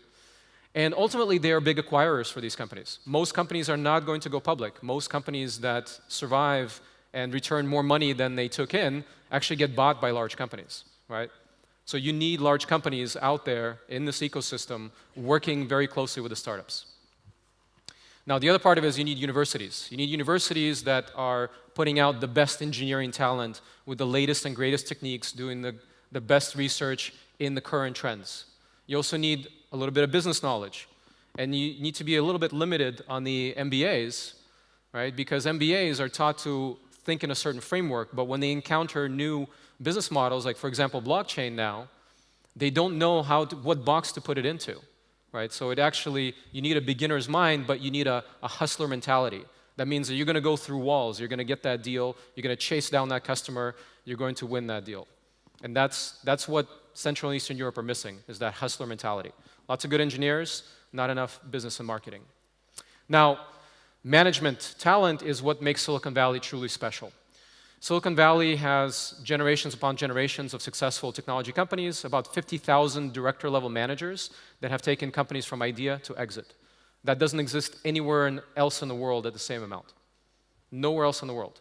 So when a company is doing something truly global and is trying to scale very quickly, it has to set up operations, almost has to, in Silicon Valley to be able to compete on a world-class level. To be able to grow very quickly, you need the managers that have the experience to go in and become that connective tissue in that company. So this is what Silicon Valley's secret is, not the money. You also need professionals like lawyers and accountants that understand venture. I can't tell you how many deals I've seen killed by bad lawyers that don't know what they're doing with technology companies. It's a very special type of company. And you need government support. And you guys are quite lucky that you have a president that's a business person and an altruist and has put so much effort behind supporting the business and economy in this country.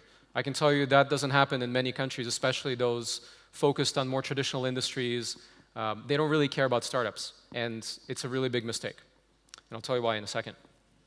Now, all of this lives in large pools of private capital, right? These are angel investors, people that made money, they invest in the next company, they invest in venture funds, and all of this needs a public market to be able to exit into, to be able to shoot for, right? Most companies won't go public, but they need to have the capability to go public, right?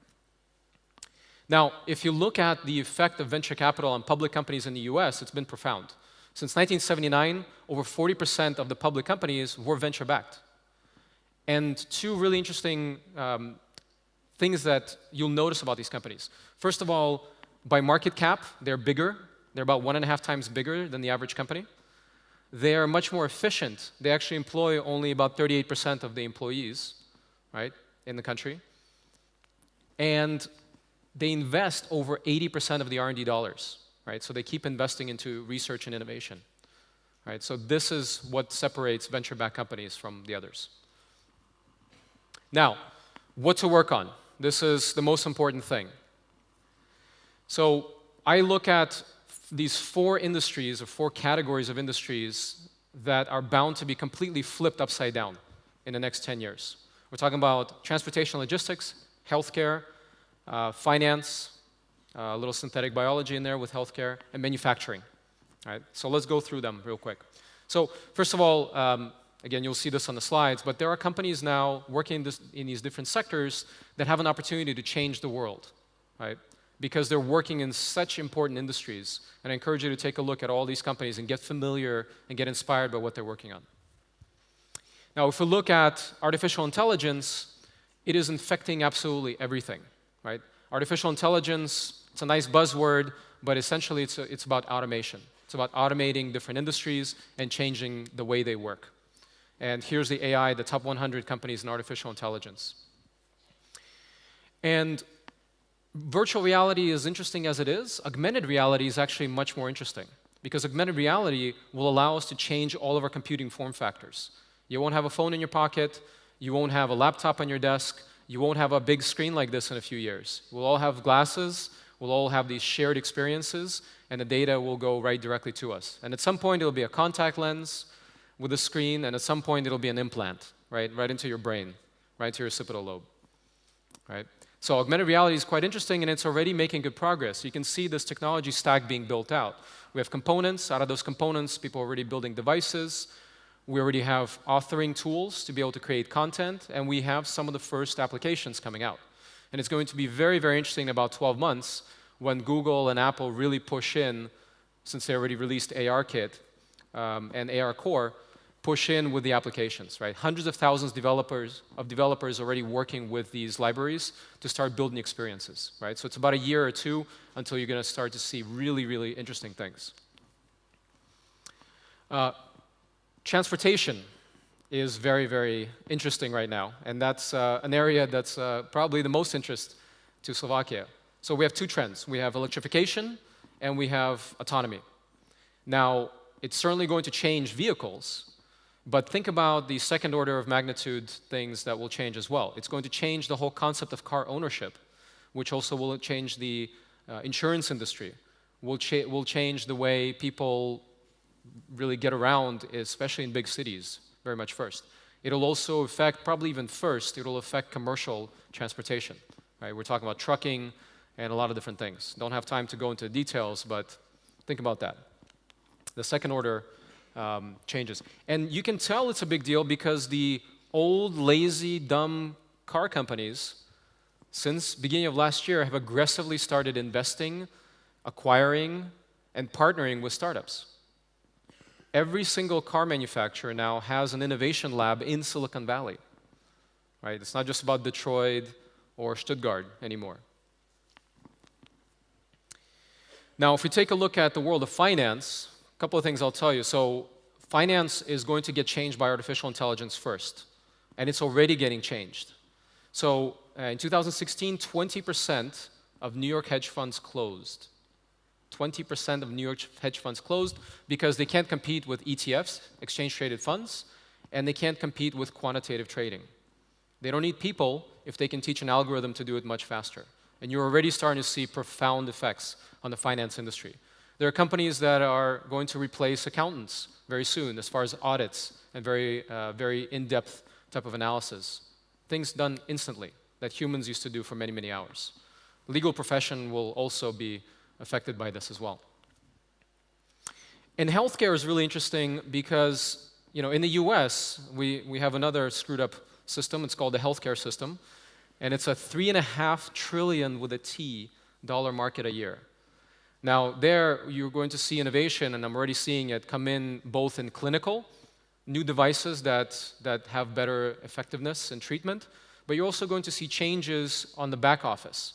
So, way to do things much faster, much more efficiently, reduce costs. The healthcare industry is very motivated to try new things there. Now, because of FDA regulations, a lot of this innovation is happening actually outside of US, especially on the clinical side. It gets tried and tested in other countries, and then they come to the US because it's the biggest market for them, right? So that's, again, advantage for rest of the world. Not that I think FDA shouldn't exist, but in US and Germany, it's the most stringent, which gives an advantage to everybody else. Something to think about. Now, if we look at food, and if you saw Mark's opening keynote today, he talked about this a little bit. The way we produce food right now is just completely unsustainable. But synthetic biology to the rescue, you're going to see a lot of synthetic food, and sooner than you think. Right? You're going to be eating hamburgers made of cows that never ate grass, right? Never existed. It's going to change quite a bit, and you can see that this whole process will change. Right? We're not going to have these farms, we're going to have labs that produce food, and the supply chain will completely change. And this is going to happen within the next 10 years. You're going to start feeling these profound effects. Now, it's a big environmental impact as well, and Europe, to its credit, cares about the environment, seems like a lot more than US, unfortunately for US. And you're going to see this effect on food production. It's probably the single biggest thing we can do to change, to affect climate change in a positive way. Now, if you look at venture capital, I already told you that it takes 5 to 8 years to build a company, right? That means the venture investors have to invest 5 to 10 years ahead of where the public markets are going to be. So you can look at venture capital as the tip of the spear of where the world is going as far as technology. And you can see in the last 5 years, investment into mixed reality, virtual reality, augmented reality has multiplied 20 times, right? And we're going to have the biggest year, of course, in 2017. Same thing in artificial intelligence. We had a 10x increase, 10 times increase in 5 years. And this year will probably be a $7 or $8 billion year, almost double this year. We'll see when the numbers come out. Now, the question is, if you're looking at these different cycles, these different S-curves, there are 2.2 million apps in the App Store. There are 300,000 developers out there that are actively working. The days of you creating an app and getting rich off of that are gone, right? The mobile era is pretty much over as far as creating wealth. You have to think about what's next, right? And Steve Jobs' favorite quote, for those of you that know, was from Wayne Gretzky, Canadian hockey player, the legend. They asked him, how are you so good at playing hockey? Well, I don't skate to where the puck was, I skate to where the puck is going to be. So hopefully I'll help you skate to where the puck is going to be. Now, the world is going to change, but at different paces. And Europe and US, this is research from internally from HP, it's going to change in different paces, and depending on what you're working on, you need to be willing to get on a plane and move and go to where the opportunity is. Or focus on what you can do in Europe, right? So you have to think about this and go to where the opportunity is. It's a flat world now. Now, HP was founded in 1939 by Bill and Dave, Hewlett-Packard. And they were PhD students, and their professor, Frederick Terman, gave them $538 investment, introduced them. It's about as much as some accelerators still give to their companies. And the first customer was Walt Disney, made the audio oscillator, and the company was profitable from the first sale. Today, the company, after the split, the company split actually in two, about 2 years ago, a little over 2 years ago. And now, we just had our biggest year, $52 billion revenue. We're about 50,000 people. Used to be over 300,000. And we're number 7 most admired brand in the world. So the question is, where does HP go now, right? We're in the computer business, number 1 computer business, number 1 in the printing business, just started a 3D printing business, commercial 3D printing business. And the question is, where does HP go next? a company that's 80 years old, where does it go? So we look at 4 different areas. We look at hypermobility, Internet of all things. We look at smart machines and 3D transformation. And together, we call that blended reality, right? All these things. Blended reality experiences, the convergence of physical and digital worlds.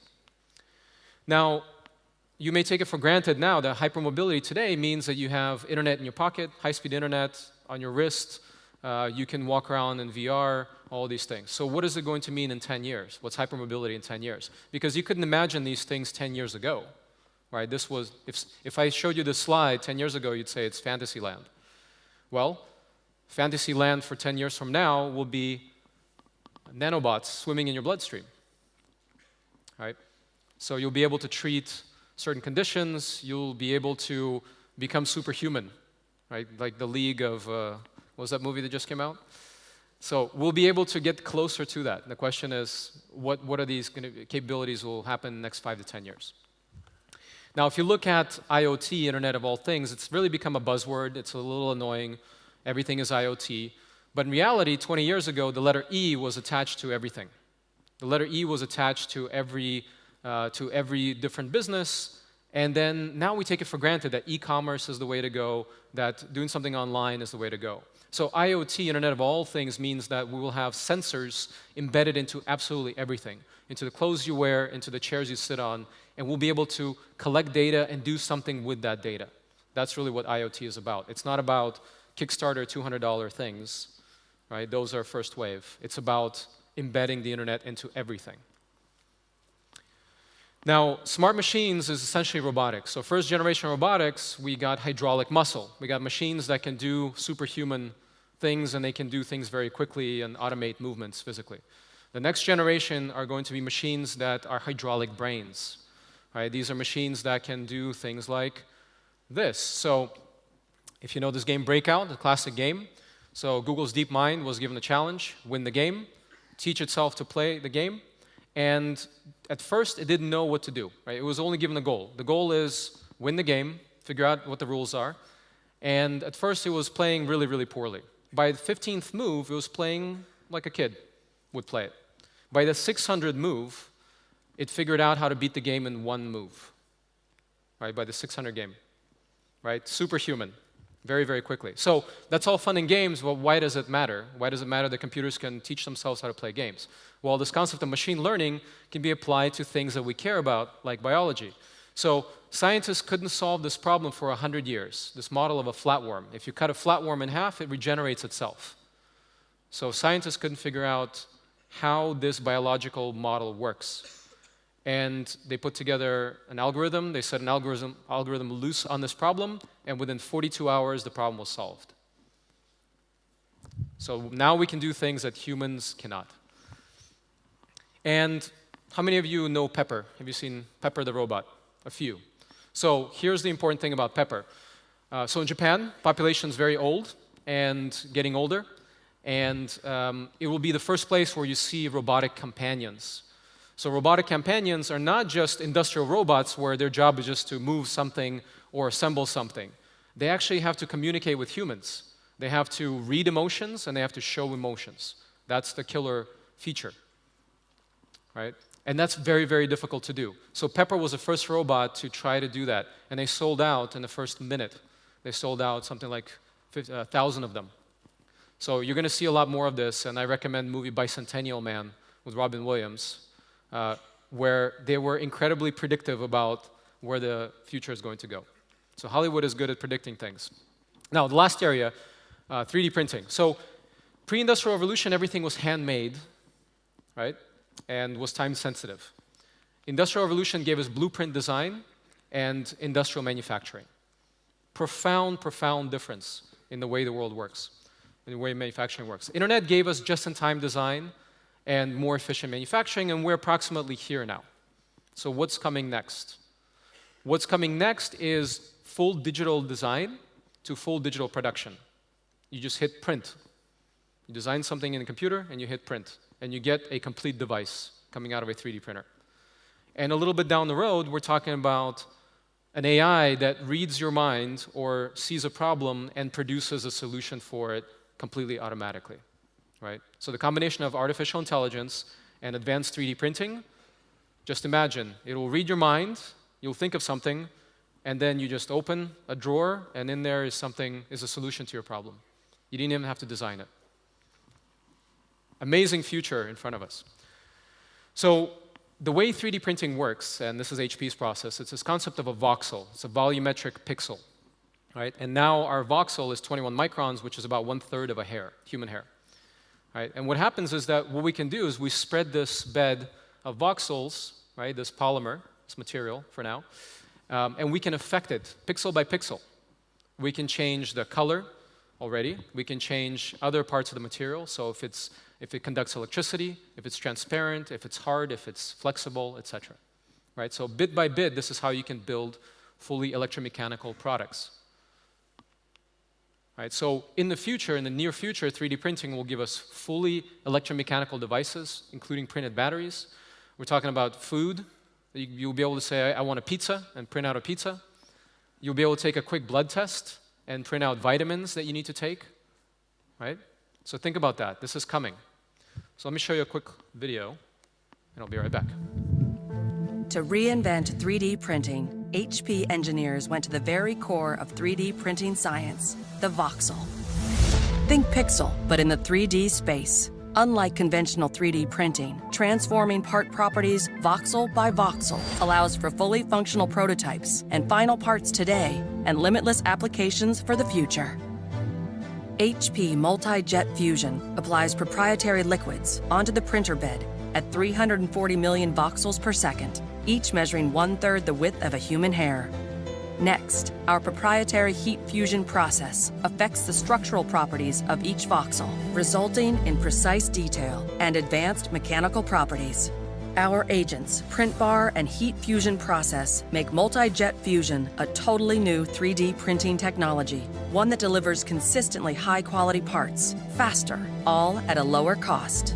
And it can all be scaled to produce larger-sized parts or more parts per day. That's the kind of tangible proof industry needs to reinvent manufacturing and shift away from traditional methods. And shifting, they are. It appears the next industrial revolution is in full gear. So you can see, it's pretty exciting. Pretty exciting time we're going into. So if you're going to come to me and pitch me a dog walking app, I probably won't be too excited, because this is the world we live in. This is where the future is headed. This is where the next 5 to 10 years are the most exciting companies are going to be built. So my message to you today is, this used to be inspirational, now it's a little ironic, is that you need to think about where you're going to invest your own personal non-refundable lifetime. You can always make more money. You can never get more time, right? So plan and figure out what you're going to work on in the near future, right?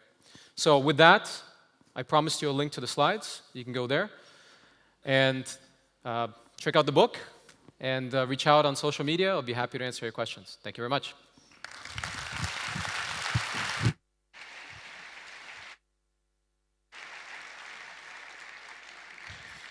That was Vitaly Golom. Thank you very much. And hello again. We're getting to the most exciting part of the evening. I hope the guys who were presenting had a chance to put some deodorant on. I know that you can smell it, but it's there. I know it. I was there before. In a minute, we will give out the Mission Award, the Challenge Award, and announce the overall winner of the Startup Awards 2017.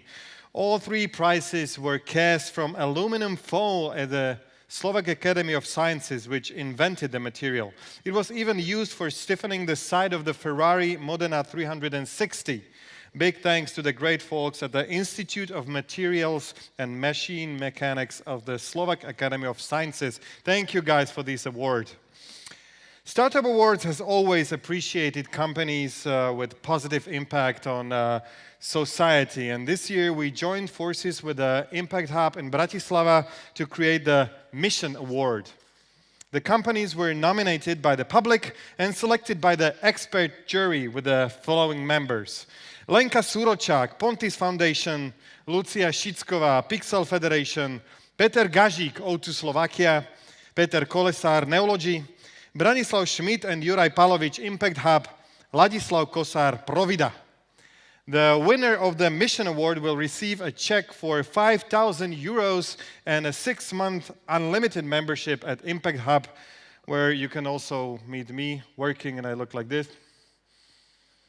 And you will also get expert consulting from Impact Hub and not so expert consulting from me if you want. Let's take a look at the finalists of the 2017 Mission Award.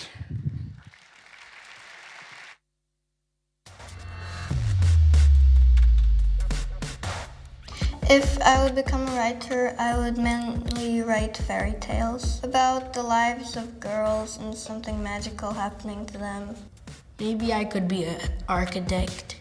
You basically tell people your ideas and they usually would say, yes, we can try this.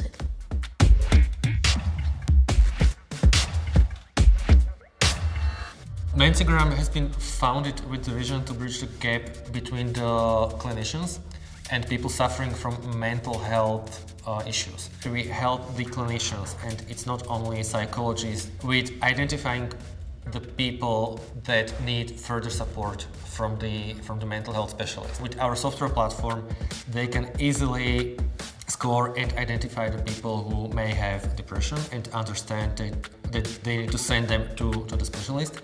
And then the second approach is that the people who are in treatment, they need support between the appointments. My other co-founder is my friend from childhood, and he is a the idea and vision how we can transform the way the mental health care is being provided, and my job is to make his vision a reality and profitable business. Selling in healthcare is a lot about relationships, so we attended a lot of conferences, we participated at conferences, and right now we have people on 3 continents. We have a partner who is selling Mentigram in Australia, we have a team in Europe as well as in the United States. The mission of our project is try to help people with visual impairment. 5 years ago, touchscreen smartphones appeared, and this was quite a problem for totally blind users. We have a special set of applications. We always display only one element per whole screen, so it is no more important where you touch the screen, but only thing which is important is which gesture you perform on the screen. And there is voice navigation, which is always available for blind user. We have a developer who is totally blind, and thanks to this fact, we are of our users, because we know what they need and what they want. We distribute the product in Slovakia, Czech Republic, Poland, Italy. Sensoneo enables a world which is green, clean and free of litter. The situation in waste management made us think about the possible solutions that might be applied to improve the whole process. How does the waste collection work today is that the waste vehicle goes in the morning to the streets and pick every single container. We have designed and developed our own sensors, which are installed in containers, and they are constantly monitoring the amount of waste inside containers. This information is transferred to a system where it is evaluated, and based on this, the provider of waste management or collection services is perfectly aware of what's going on with his waste. We are a group of about 20 people who passionately work on waste management, and we are doing our best to make a great impact globally.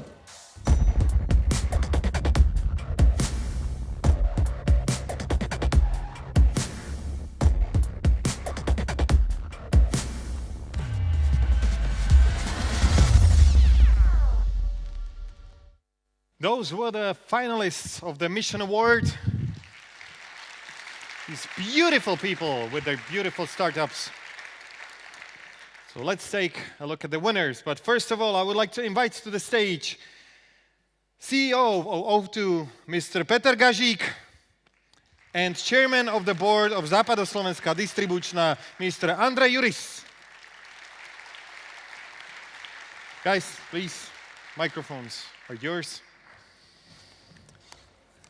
So, good evening, everyone. It's proud to be part of Startup Awards.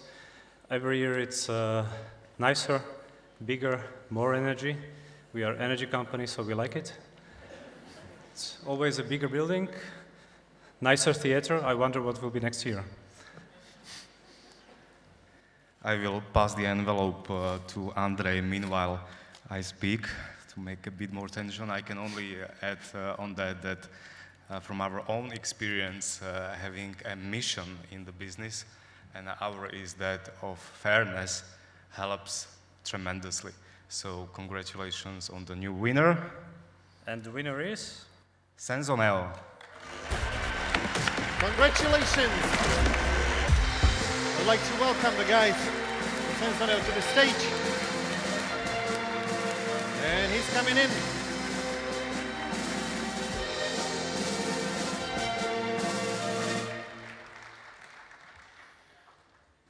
Congratulations. Good work, good work.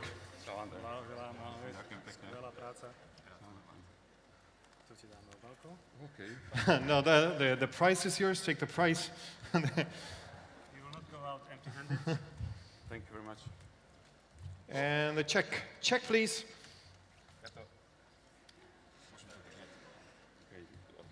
And please, probably there are some people you want to thank.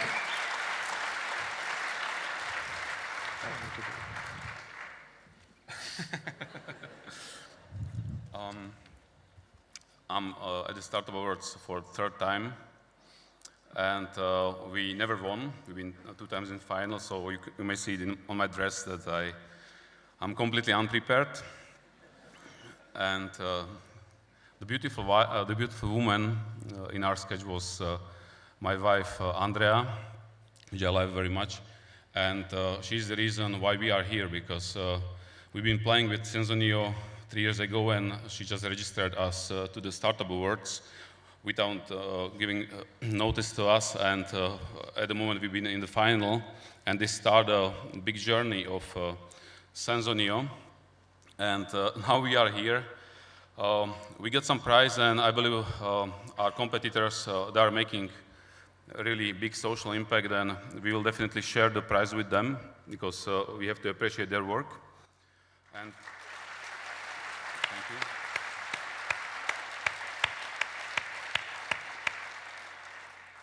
And I have to thank all of the people who stays with us all the years.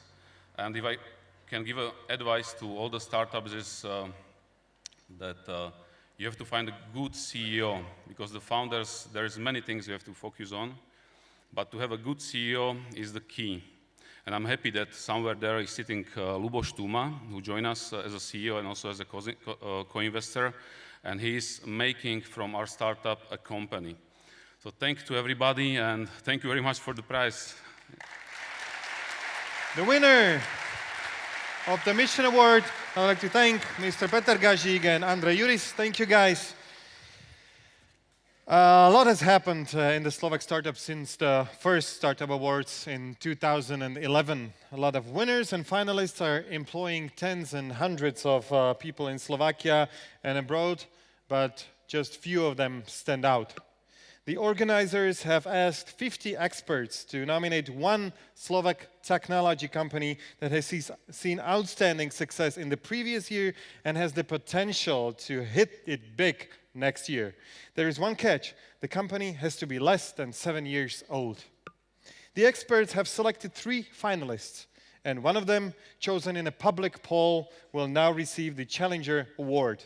Ladies and gentlemen, here are the finalists of the 2017 Challenger Award.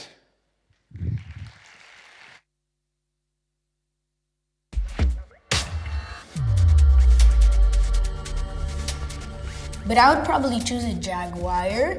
They actually really know how to survive in the wild.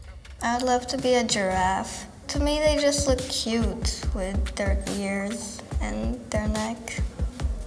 Rhino.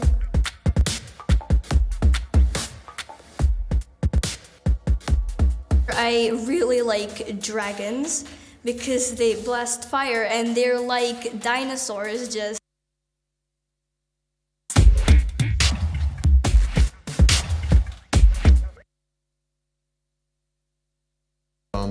Mix of different emotions. A little bit of stress, a little bit of happiness. Compared to our beginnings, now we have clear focus and spend most of our time on swift execution. Our focus is to scale ourselves beyond our Central European region.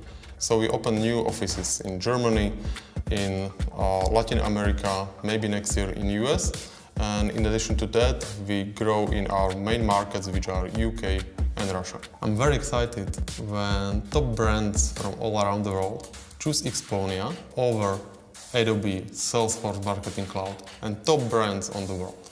What is the future of Marketing Cloud? Obviously, going beyond just marketing. We want to improve in many other areas, and if we already have strong relationship with our customers, and when we move to new competencies and new markets, we believe that those customers will come with us. So we went from 2 people to 16 in 3 years. So the beginnings were very hard. We basically used McDonald's as our office, just two founders. And we worked on a business plan. Only driving factor was passion. There was no money, there was no salary, there was nothing. There was only passion of a few people, working together to make the world's best product. The biggest challenges what we have at the moment is scaling up. In the last 3 months, we hired 30 employees. So we have about 2 employees coming to the company every week. We have one team in China as well, and we are starting to build one in Hong Kong as well. So the intercultural communication is also a very big challenge. Our future plans are to become number 1 in content distribution within 3 years from now, worldwide. The first year was definitely about finding if the product actually makes sense also for the customers. Everybody was doing everything. We were kind of learning on our own mistakes. We realized that if we want to build a world-class company and a world-class product, we need to work with world-class customers. The thing which excites me is the impact we can have that from a little country such as Slovakia, we can build a product which brings added value to companies such as Uber, such as Spotify, such as Airbnb, or events such as Web Summit. That's truly amazing. Slido was built for mainly universities and schools, then conferences start using it, and now actually companies start to use it. And it's amazing when we hear the feedback from the companies that by using Slido, they actually enhanced their corporate culture. It became more open, more transparent. It's very important to keep everybody on the same page, and that's an amazing challenge that we're up to.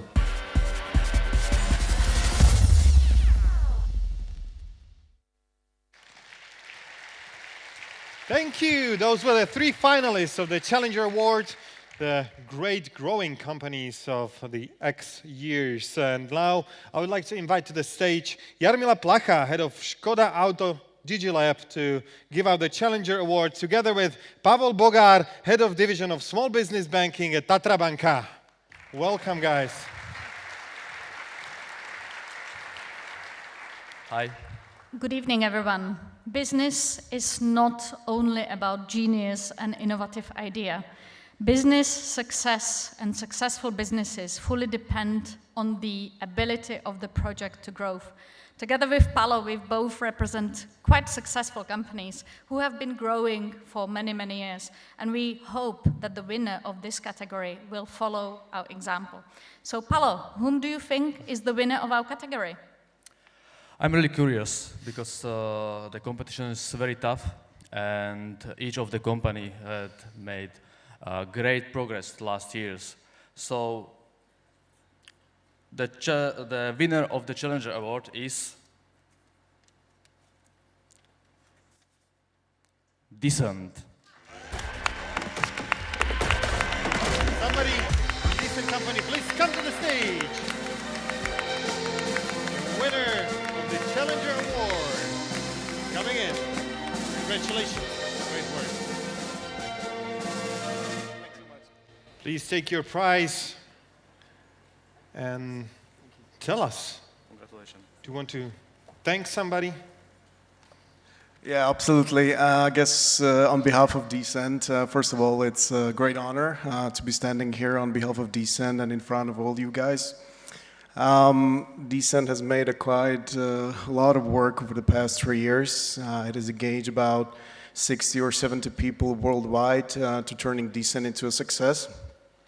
Basically, we are a Swiss-based company, but we like to believe that we are from Slovakia. After all, in Bratislava, we have the largest office. We also like to believe that we are shaping and adding to the Slovak startup scene. Obviously, a lot of our employees are active members of the community.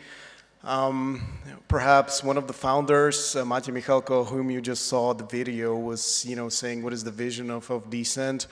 Perhaps I would like to add that we also have another goal, which is to drive up the Slovak startup scene and perhaps increase the performance of the community so that it is way closer to that of Silicon Valley. And perhaps one day when you tell anybody in the world that you're from Bratislava and that you're from Slovakia, it will come to their mind that this is really the startup capital of Europe and perhaps a leading city in innovations for the globe. Just to conclude, I would obviously like to thank every member who took part in the polling online, which happened. It's a really great success for us to receive this award. This is probably even more true considering the competition we were facing in this award. After all, I do have to say that Xpona is a really, really great company and a successful one. So is Slido. Congratulations to all the guys over there as well, because obviously they have a successful running business and a global business as well. Thanks obviously to the organizers of the Startup Awards. Again, it's a real honor to receive this award. Thanks to everybody in the audience. And last but not least, thanks to the founders, Matej Boda and Matej Michalko, who came up with this idea 3 or 4 years ago. And a big thanks to each and every one of the employees of Decent, counting about 60 at the moment, still likely to grow. So again, thanks a lot. Big applause to the Decent company. Now I'd like to thank again to Jarmila Placha and Mr. Pavel Bogar. Thank you, guys. Gratulujem.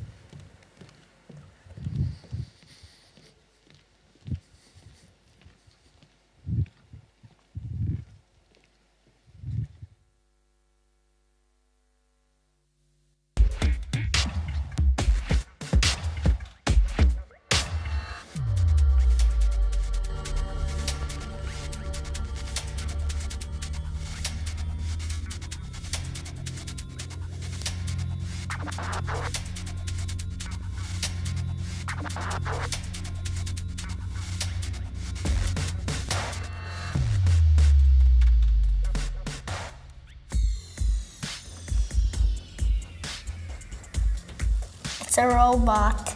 Well, some mad scientists would invent robots and then the robots would take over the world and we would be enslaved. But hopefully that will not happen.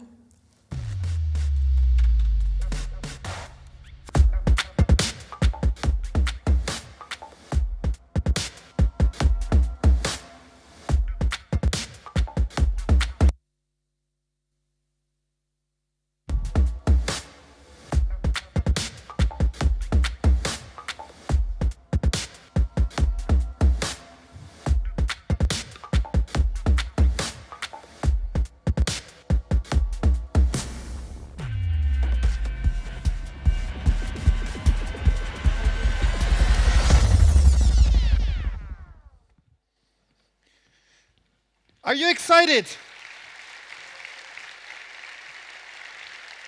Are you? I can hear. Are you excited? Yay! Because if not, then you don't probably understand what's going on in here, and that's probably a problem of my shitty English.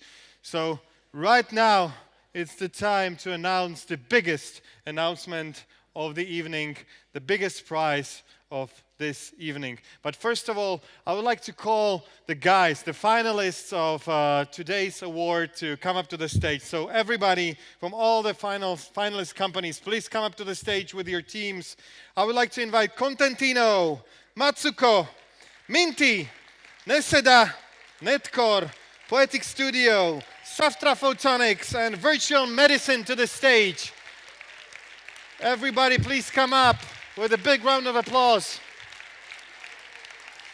These are the people who were competing tonight, who were preparing themselves, who went through boot camp, who were pitching, who were perspirating a lot. These are the people, the members of the teams. Move it up a little. Thank you.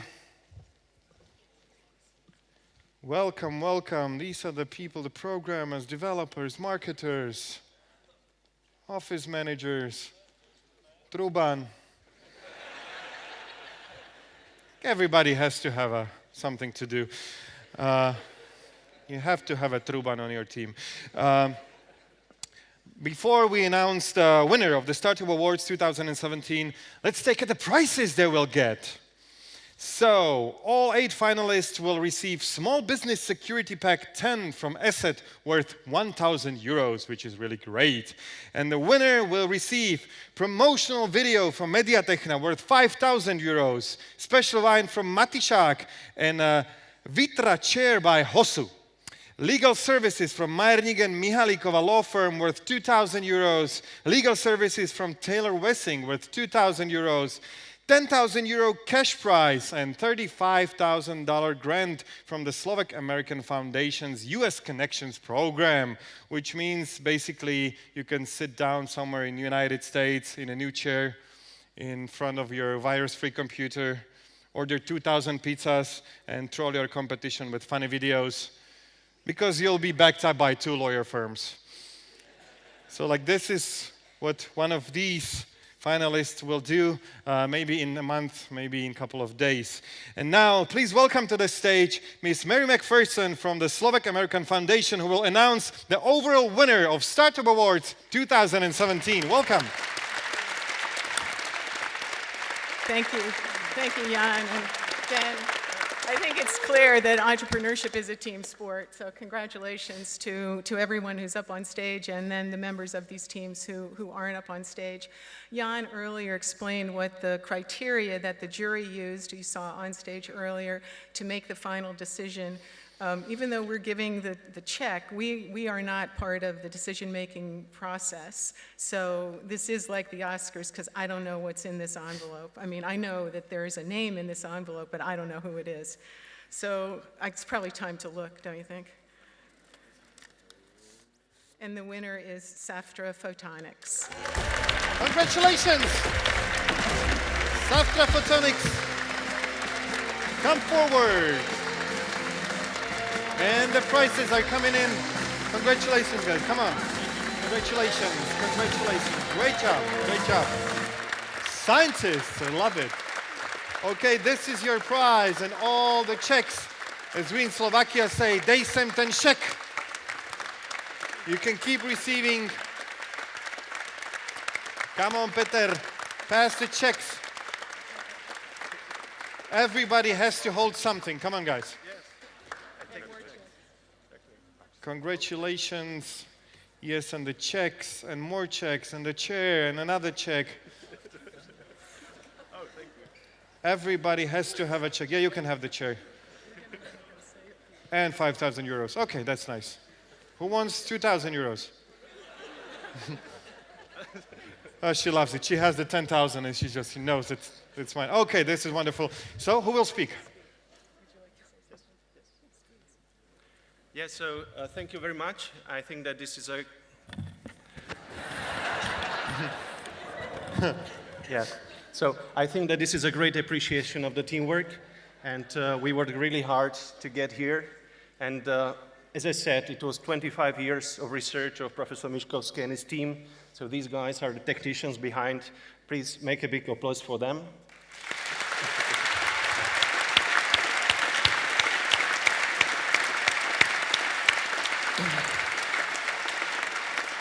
And of course, the scientific excellence is one thing. The second one is ahead of us. So we need to sell, we need to grow, and I think that this prize will also encourage us to make so. So thank you very much, and I would also like to thank to our families for the support, because it was a hard week and hard month before. So thank you very much once again. Thank you. Big applause for the winners, Softra Photonics. And thank all the finalists. Thanks all the organizers of Startup Awards 2000. Don't forget to innovate, venture, and inspire, and most of all, enjoy the rest of the evening. See you in 2018. Have a good night. Congratulations. Congratulations. Výborné to bylo, výborné.